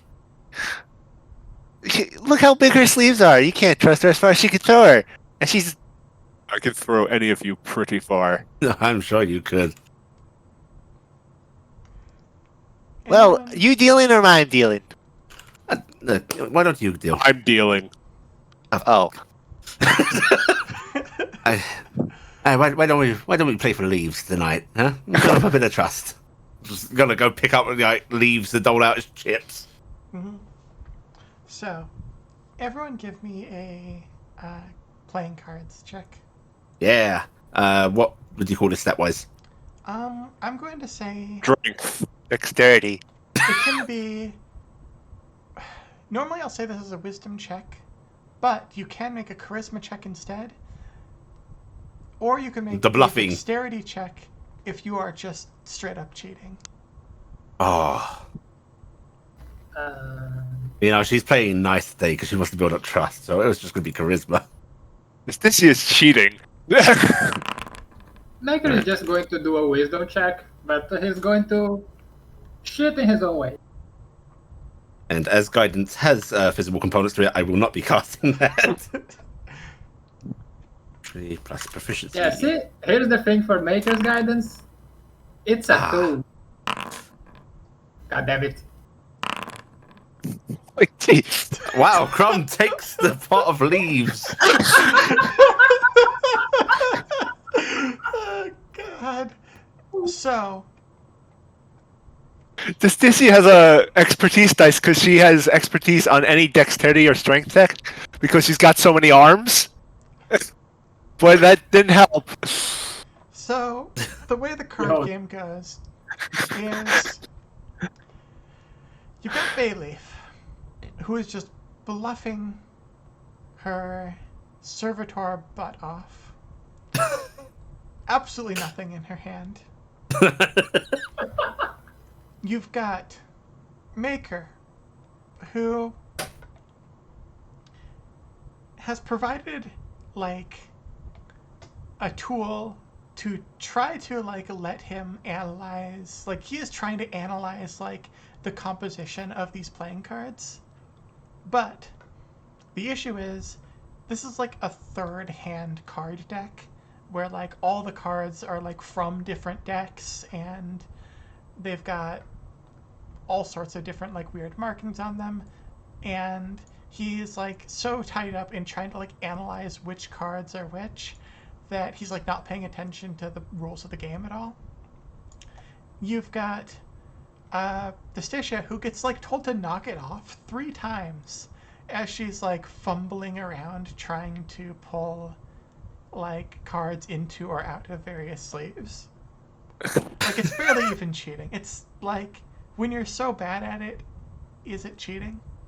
And then Is you've got she cheating or Crom, is she who is just, like, trying to remember the rules of the game and winning.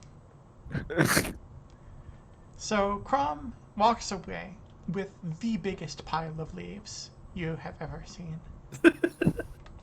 See, you big guy, you're a natural. He's Yeah, not really sure how exactly that happened, and neither is anybody else. By the way, these cards are trash. I can attest to that.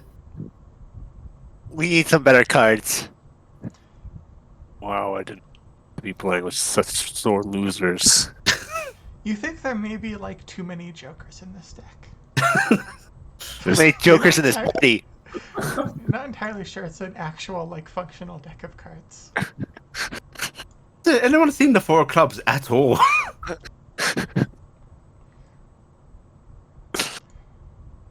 It's What probably, is- like, stuck in, like, Desticia's shirt. But Is this a Pokemon card? I was going to say it's probably one of Desticia's leaves. We may never see it again. so, you settle in, you play your cards, you eat the lunch that Saoirse packed for you. There's, like, a little note from one of her kids, which just reads, "Sword leg lady, give me your legs." It looks like Oh. it slipped in with without anybody else noticing. But Is that a Distisi is a threat? little nervous. Maybe you should need to buy a pair of legs on our way back. but come morning, you have a choice. You can either continue along the road, or you could look down in the river. There isn't, like, a sign of any major damage to the bridge, but there is the chance that, like, if the transport crab was blown off course, that it might be down there. I'm just imagining Or a it could be big crab further getting like blown away by a breeze. There were gale force winds. Well- Blown away like a plastic table. Could we do like an investigation check around our sort of like semi-immediate area? You could, yes. Should we Investigation. split up and have a look around? Aye, aye. Let's see if we can find this thing. I will. The next thing is that we have a bunch of investigators. Rules clarification. If you have an expertise dice already, can you apply another? Does it up it? Does it add another, Yes, or is it just increases- cancel out? It gets bigger, like it goes D4 Okay, to right. D6 to D8. I am guidancing myself, which will turn this to a d6. So, you are able to get Wow, a we are pretty real strong crab lead. hunters. You find scattered through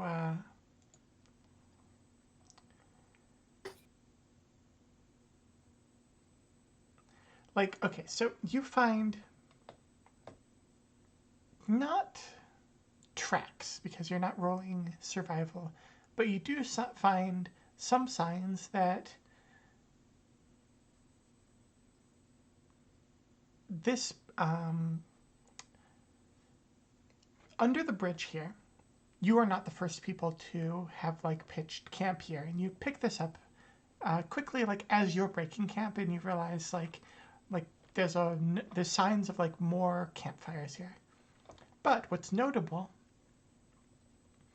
is that it seems like something like big was digging in sort of like the riverbed around here. Maker, in particular, is able to identify that it seems like there's some like bits of like dried fruit, dried fish that have like fallen into the river and like gotten trapped like in the current up against rocks or whatever. Some of them have been like picked clean by local critters. Others have presumably drifted away. Like something was overturned here, and it looks like there's signs that something big moved north up the river some way, which, with the check levels that you've got, Maker can probably intuit that what likely happened is the cargo probably like fell off of the crab, and the driver probably like ditched it because they didn't want to be showing up with like, oops, I dropped all the cargo, especially if they're like just like a hired gopher for the trip and not a like dedicated soldier.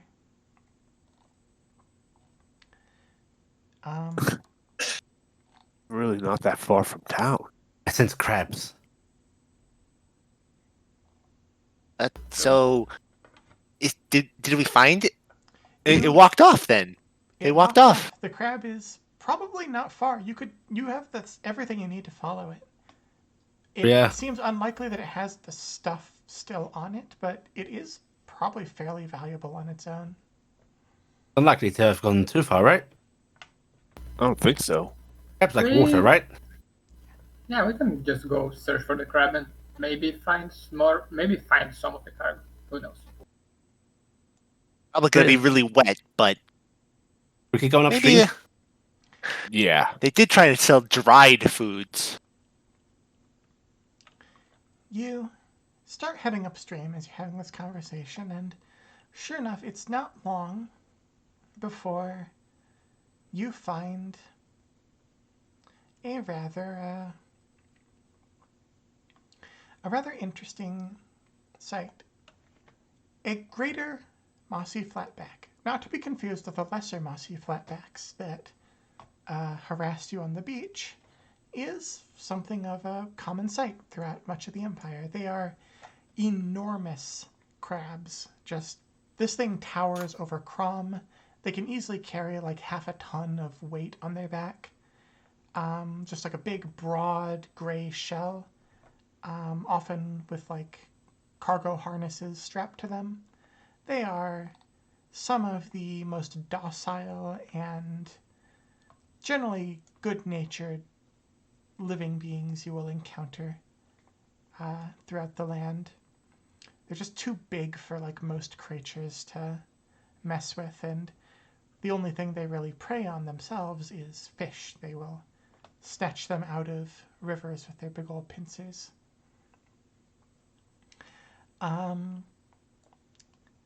Anybody get the crab's name? However, the crab is not alone. Uh-oh. With the crab, you see someone who is notably not wearing an Imperial uniform. You see like the first thing you see is like black fur and a sort of like weathered, not great condition like Forester's cloak. Prom? No, although the fur is very similar in color to Crom's, and as you get closer, you see it is a tabaxi, like a looks to be a young man, maybe a boy, tabaxi, who is like seems to be caught up with applying like a splint to a rather nasty like set of like fractures on the shell of like some salves and like splints to one of the big legs of the crab. It looks like it might have fallen or damaged it in some way. Crab welding.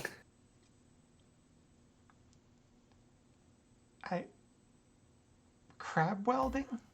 Yeah, Yeah, I guess fixing the crab. he is welding the crab. This is fair. So he seems like very engrossed in this, like to the point where he does not notice like 4 people coming up the river. This is one of them their friendly situations, right? I think so. He seems to be taking care of the crab. We were looking for the crab. We found the crab. Crom's going to do a quick whistle and be like, hey! And it just calls. Sorry, sir. Gentler sounding big guy. The boy just like jumps, like you see like a wave of like shock just like run across his head down his Oh, Vent, neck. it's okay. Scrambles backwards, lands on his butt, and like scrabbles back away from Crom. Like, oh god, what is it, sir? What? He's lovely, I swear. It's just. Sorry, you seem awfully engrossed there. Who are you lot? Wait a second. He like his eyes narrow a bit as he notices Destacia and sort of like you see him reach for what looks like a little crossbow at his hip, like a hand crossbow. None of that. Well, friend, we're just crab search and rescue. Oh, Yeah, no need to jump to conclusions here, or crossbows. Okay. Just looking for a crab. Who sent We you? were hired. Oh, sorry. Who sent you? She points back down the road. Back from Galleon. The town just down there. Oh, great. He seems visibly frustrated, like just tapping like the claws on one hand together, like grimacing. Is there a problem? Are you Do you happen to be the driver of this crab?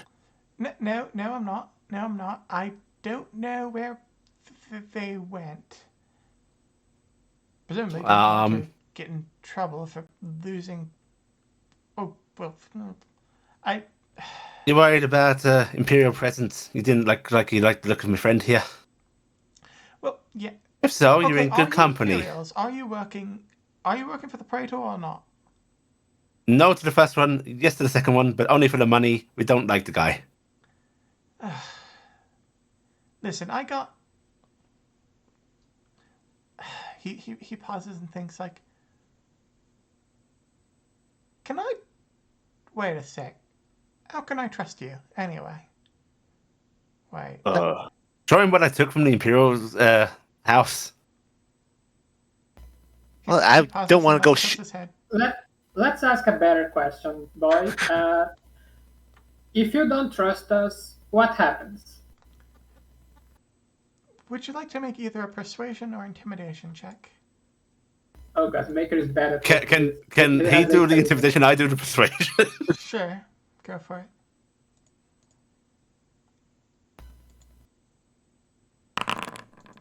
Giving mixed signals. No guidance, because that looks sus as heck.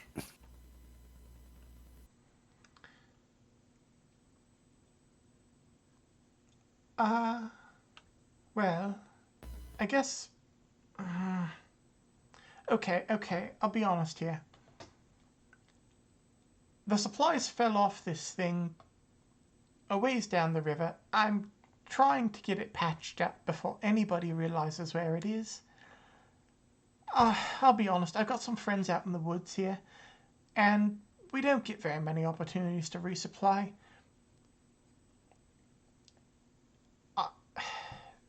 If you put this up at the mines, it's just going to go to, God, people working with the Imperials.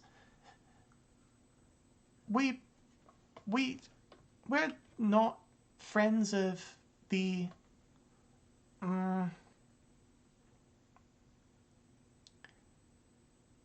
Okay, look, we're trying to. We're something that we'd maybe call a. How do you say? A small Resistance? resistance movement. Yeah, that. He looks like he's like having trouble bringing himself to call his group like actual rebels. Brave's going to glance at the others like, You what is are it? malcontents. We get paid You just don't for our have- information, right? We only need the crab and some of the supplies. We don't really. And don't we're even not- need any of the supplies. You're willing to just take the supplies and leave the crab to us? I can fix the crab faster than you at any rate. So you can take the supplies back to your group, and we can take the crab back and get our pay. And we can leave it a few days before we say where the supplies are, so you got some time. Yes, it has been a while. The praetor has already written off the supplies. It's a shame they all just swept down river, lost to us. Didn't find them with the crab. Oh, How's that, friend? really now? That's so generous of you. Huh. I was expecting this to go much worse. In a way, it's 400 gold is generous, so, yeah. Thank you. Yeah, we're not exactly the on great terms with the Empire ourselves. So I'd rather put it to him than take the 400 gold as extra for the supplies, so, I'd say this works out for everybody, no? I think so. If that's the case, then thank you. Could I have your names? I'll put in a good word for you with my crew. My alias, it's Baby. Alias. We should get aliases. Yeah. I'm not too. You're not doing that. I'll just leave you with baby's name. I don't feel quite comfortable sharing my name with a group of rebels. She puts air quotes up with 4 of her hands. It's a lot of If you crap. weren't able to get this crab off the river, I'm not really sure giving my name is that going to be that safe. Don't mind her. She's still overcoming her imperial ways. Just As for me, you can just call me Rob. Dragon sounds a bit further away from his mic. I was leaning back. Sorry. when as for me, Draken, you when can Draken like leans back, he goes to Siberia. He like Yeah. there's a wind tunnel between him and his microphone. There's like about 1.5 meters, I think. That's a long way for an audio pickup device. Yeah, I have a big chair. Okay. But yeah, Maker introduced himself as Roth, actually. Roth? A moment, let me type. Rot. I see. I Roth. thought he said Rob. Yeah, that's imposing. At first, I heard, like, call me Robert.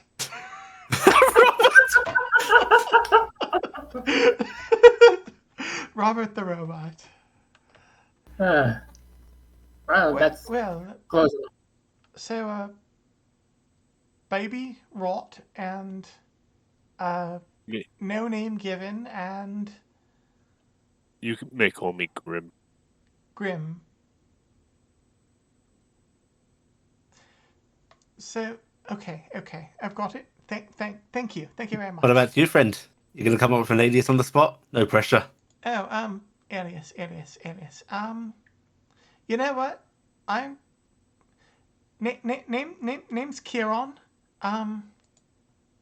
Scout, aspiring scout. Uh, scout and training. Scout and training works. I'm practicing. Mhm. I will be very good at this someday, but not quite there yet. Regardless,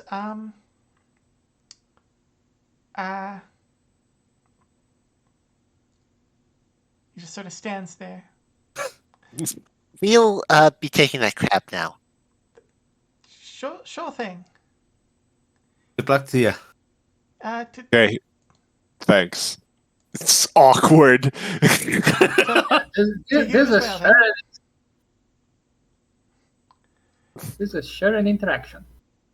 So, you How have the- acquired A crab.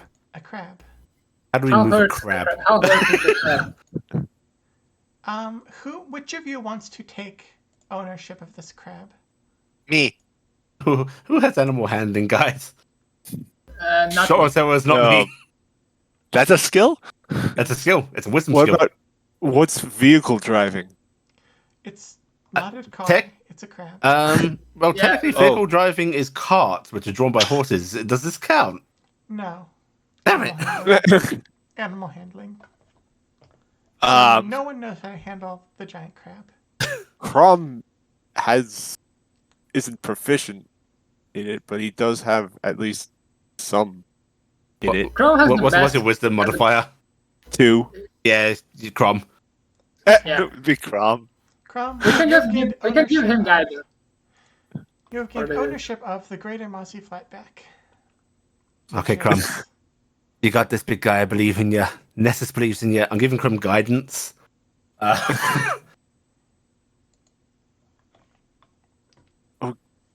Okay. So he's just going to. Is that actually a check? Do I have to do a check? An animal Yeah. handling check? Yeah, give me a check to get this crab to cooperate. Puts out his hand like in Jurassic Park. Whoa, go.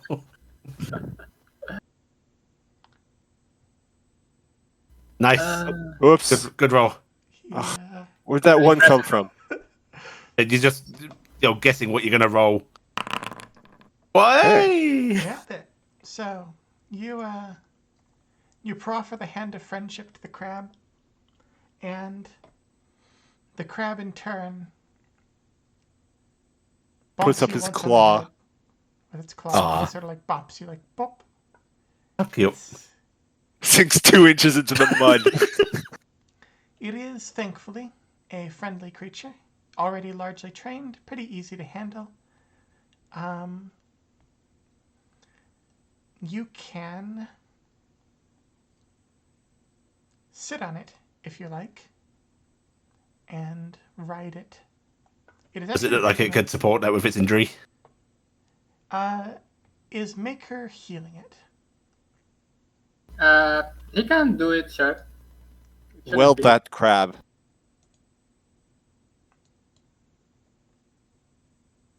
And my fizzle die.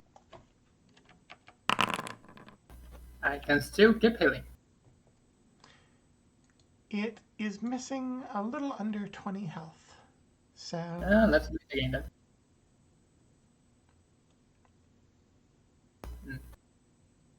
a land of contrasts, the D8. It's like, guess he needs another one, One and I more? can keep. There, that'll fully heal it. Hey, that countdown is going down. You don't want to do this Yeah, again. it sure is. So you fully heal it, and it's looking like it's quite able to carry you. It is. Hooray! No more walking in the mud. Just as he skips over to it and just clambers up onto its back. Get some sheath for your legs. We do need to yeah. be careful about her. She doesn't hurt the crab. We need to get a corks. She's sure to use her knees. How do you? Who could have foreseen that attaching like deadly weapons in place of your like shins could have consequences or make life difficult in some way? Nonsense. I'm a doer, not a thinker. You sure it's safe to get up on top of? No, but I'm not walking anymore. Okay. Bailey's gonna a little more nervously get up on top of the crab. I have been walking all day with metal legs through the mud. I need to get more used to these before traveling much farther. We still have 4 days to go. This is gonna be terrible for your legs, though, right? All that mud. Right. She puts a hand over one of her legs and just swipes over it and prestidigitates the dirt away, and they're shining again. Right. I guess we shoot the red flare. I don't think we need to shoot the flare at all, If you right? recovered the crab, you can just take it to the mines Yeah. and hand it in. Yeah, so green flare Is that is you've found, found it it. and you're bringing it in. Yeah. yeah. So green flare going up. Well, let's get a little bit away from this rebel camp, and then we'll shoot up a flare. Yeah, That's it. We may want to warn him. Friend, you still there? He's still there. He's still very much there. He Yeah. gives a little like nervous wave. He seems unsure But- what to do with himself. We're going to be shooting a flare up. Don't worry, it's no alert for you or anything. It's just to let them know that we found a crab and we're taking it to town. It means they won't come out. Right then. Just Well- about warning though. If you ever see a red flare go up anywhere near you, it probably means that there will be Imperial presence. Good to know. Keeping that in mind. I actually knew that one. Oh, Learned a grand. few things. Scouting training, remember? No, an occasional thing or two.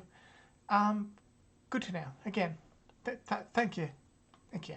He finally like gathers his wits enough to, just sort of like gather his stuff and run off. Gonna finger crossbows at him before we move on. Yep. He looks probably too young to be doing this, but How You have is your that crab. guy gonna survive? you have your crab. Yeah. You got back to the road, cross the river, and you're making your way north. Send up a flare once we're a little bit. Yep. Like once an you're hour back or on the two. road, I imagine. Yeah. Send up the flare. Now, the elemental fusel is a nifty little gun. It actually is powered using small soul gems as munitions. You got like Yes. just about the smallest possible like classification of soul gem. You just load it in. You turn a little dial to select the color, aim it up, fire, and it just shoots up a little firework. Goes off. It's quite clearly visible despite being middle of the day, basically. Are the colours other than red and green? She looks along the fusel. Team red, green. It looks like there is room for a bit of adjustment here. This one only has like red and green like lenses socketed into it, but you could probably get one adjusted to fire off any colors you wanted. Yeah. This one only has red and green. Well, we'll have to keep an eye out for a CMYK model. The That one probably was far more expensive than this one.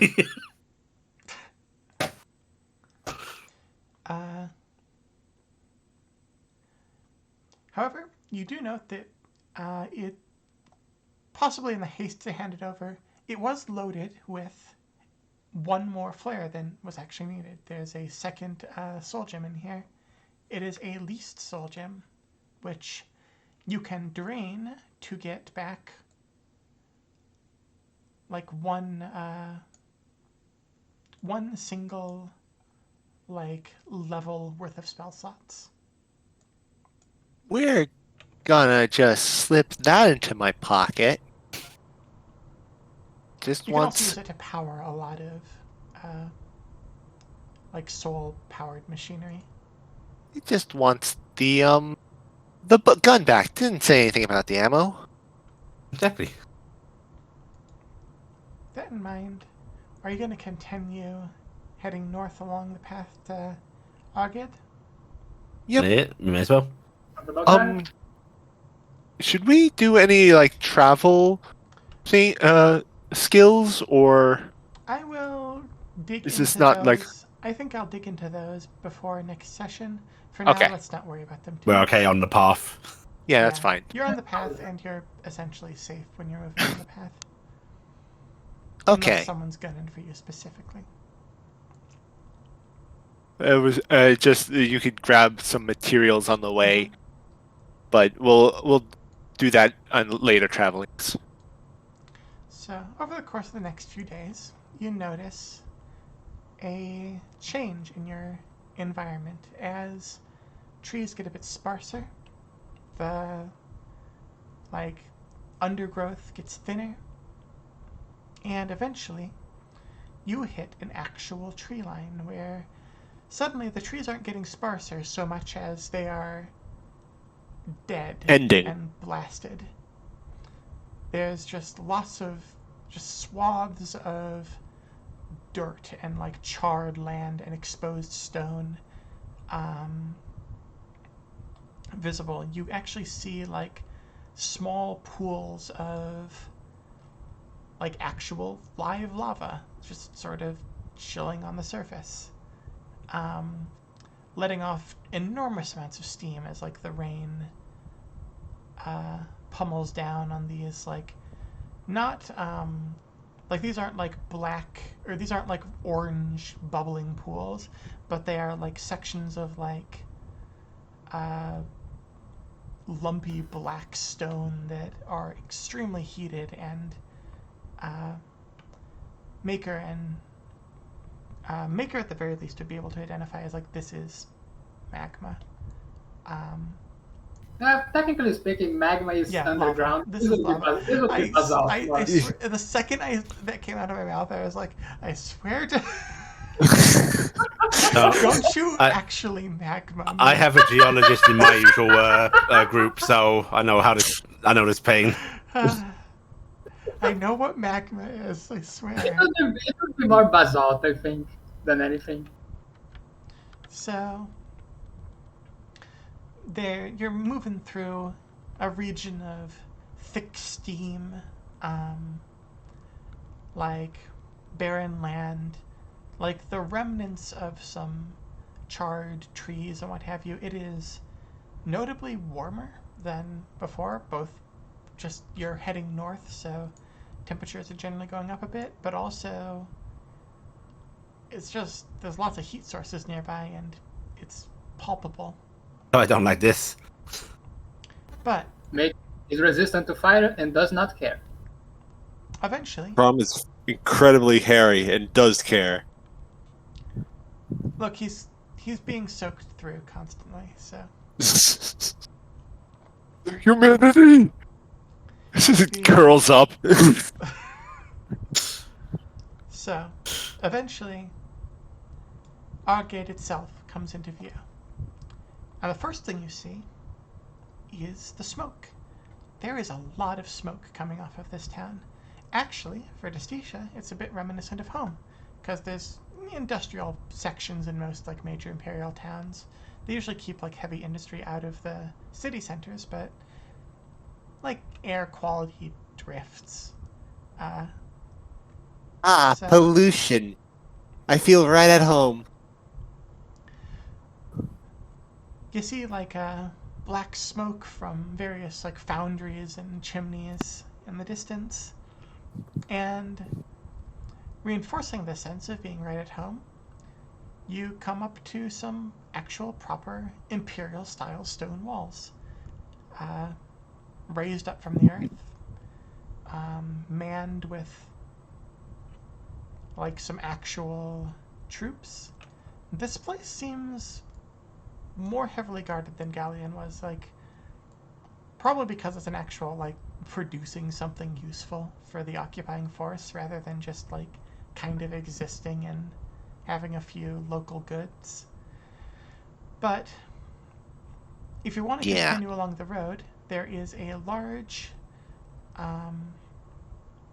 just sort of a large set of like metal gates positioned directly on the road.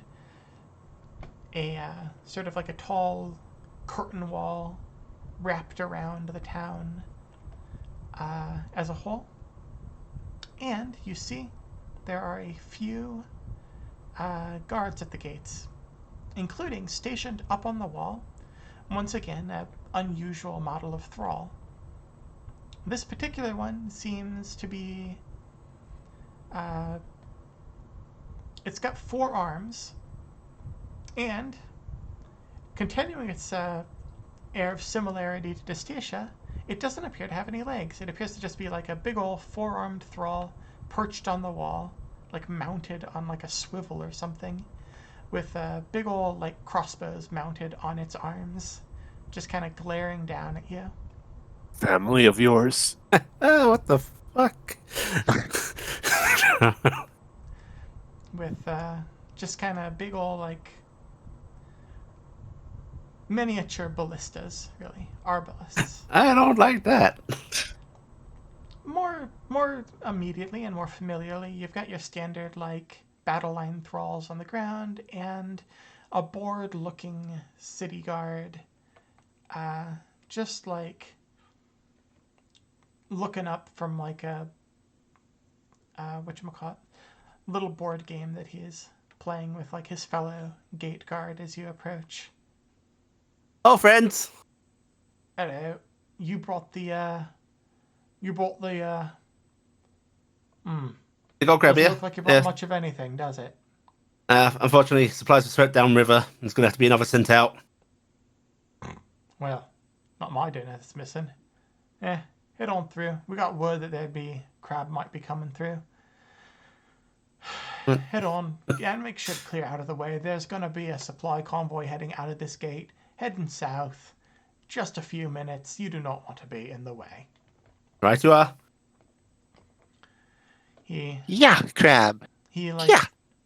wraps the metal door with the back of his gauntlet a couple times, and it like grinds its way open enough for your crab to head on through. There is, on the other side, just like, this is clearly a settlement that was constructed according to a plan, according to necessity, and very, very quickly. Lots of densely packed, blocky brick structures. Lots of like narrow roads with like lots of like sharp turns and angles. Everything like very neatly ordered on a good old imperial grid system. You can see like roads leading up to the mines, roads leading to a few of the bigger industrial buildings in town. You can see in the distance there's like another like garrison. You don't see like a manor house like the praetor in Galleon had, but you expect it's probably integrated into the garrison. The whole place feels much more militarized, much more like there's a lot more hard control going on here. At this time More of day, stuffy. there's not a lot of people in the streets because it's still like middle of the afternoon. People are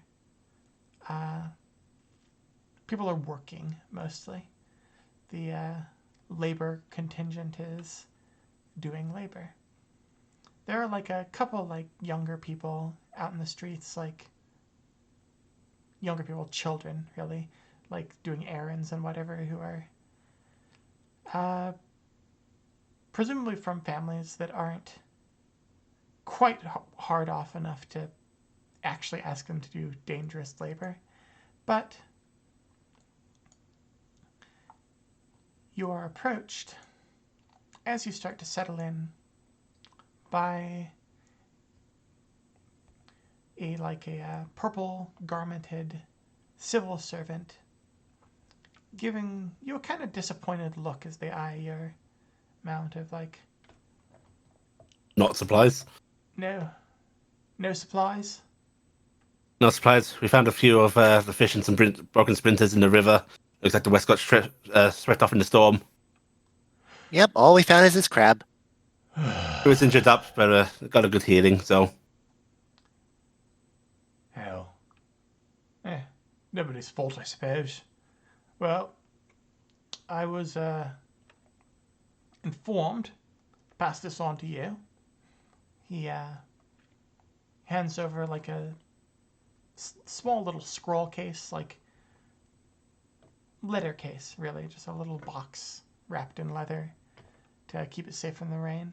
Elif will take it and hand it to the Stysia as if like, yep, this is the thing the servant does. That should be your credit script for payment. Go and there is a paymaster's office near the garrison. Have that in as you need it. Alrighty. And Do we hand in the fusil here too? oh yeah, here I'll take that. He holds out his She hand. tosses it down to him from atop the crab. He catches it, checks it, turns it over, stows it in his belt. I'll see to it that it's returned to the next caravan. Should be one heading out before long. Welcome to Argade. Suppose Hey. it's my job to ask if you've got any business here other than the delivery. We were just gonna take a look around before heading out. Probably maybe buy some wares. Lady wants to assess the quality of goods come out of here in future endeavours. Yeah. Understandable. One of the few places in this continent you can get some decent manufacturing done. Would you recommend anywhere in particular to look? It depends on what you're looking for. I think it's raw goods, right, milady? Well, we've got quotas to make, but if you're looking for ore, that sort of thing, or ingots, unworked material, Ingots would be best, sir. Ingots, then. You'd be best. Ordinarily, now mind most of our shipments are spoken for, but ordinarily, have a word with the quartermaster. I'll put the mines, why don't you? That'll get you pointed in the right direction. Thank you very much, sir. Of course.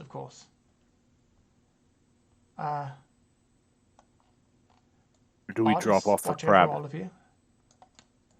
Light of the sun. He nods and heads back to the wall where he seems happy to get into his little office again. Let's relieve the crab here. You leave the crab. There are some Crab wranglers. there's some crab wranglers ready to wrangle the crab. I'm gonna hop down from the crab. A little bit reluctant to part with you. The crab. Guys, we have to has steal the been crab now. Oh man, we hotwired that crab. Guys, we're not leaving without this crab now. She just described it as looking reluctant. I can't leave it now. Well, How much is the crab? Probably. how much? Probably. How much pretty are expensive. crabs? It's gotta be worth over 200 gold. Well, probably, yeah. They are quite expensive creatures. They are very big. But more to the point, this one probably isn't going to be sold because it's They need it. used by the military. Well, yes. Then. But with that, I think that before we go into exploring Argade as a whole, dig into this brand new town, I think this is a good place to wrap it up. Yeah. Anything else Okay. before we roll into the end? Not that I can think of. I stabbed the Stygia. Oh no! To be Don't, continued. don't do that. Don't do Don't that. worry, it's Crom. He rolled a 1. No, wait, he rolled his one for today. Oh no. Okay. Okay. That concludes our second session. Thanks to everyone for playing, and thanks to everyone in the audience for watching. If you've enjoyed this game and are interested in participating in something like it, you can hire me. I run tabletop games professionally in a wide variety of systems and genres. Just check out the About tab on my channel for a rundown on how you can get in touch with me. I'd love to work with you to set up exactly the kind of game you and your group are looking for. Until next time, be kind where you can, brave where appropriate, and always try to act in solidarity with those less fortunate than yourselves. Yeah, you hear that? Don't stab Justicia. Don't stab anyone, unless they really deserve it. I'm Aline, signing off. Don't end it with that. You're asking me. We have yet to establish if this Tisha deserves to be stabbed, I guess. Find out next time. But now I am, in fact, signing off. Good night, everybody. Bye-bye. Good night. Good night.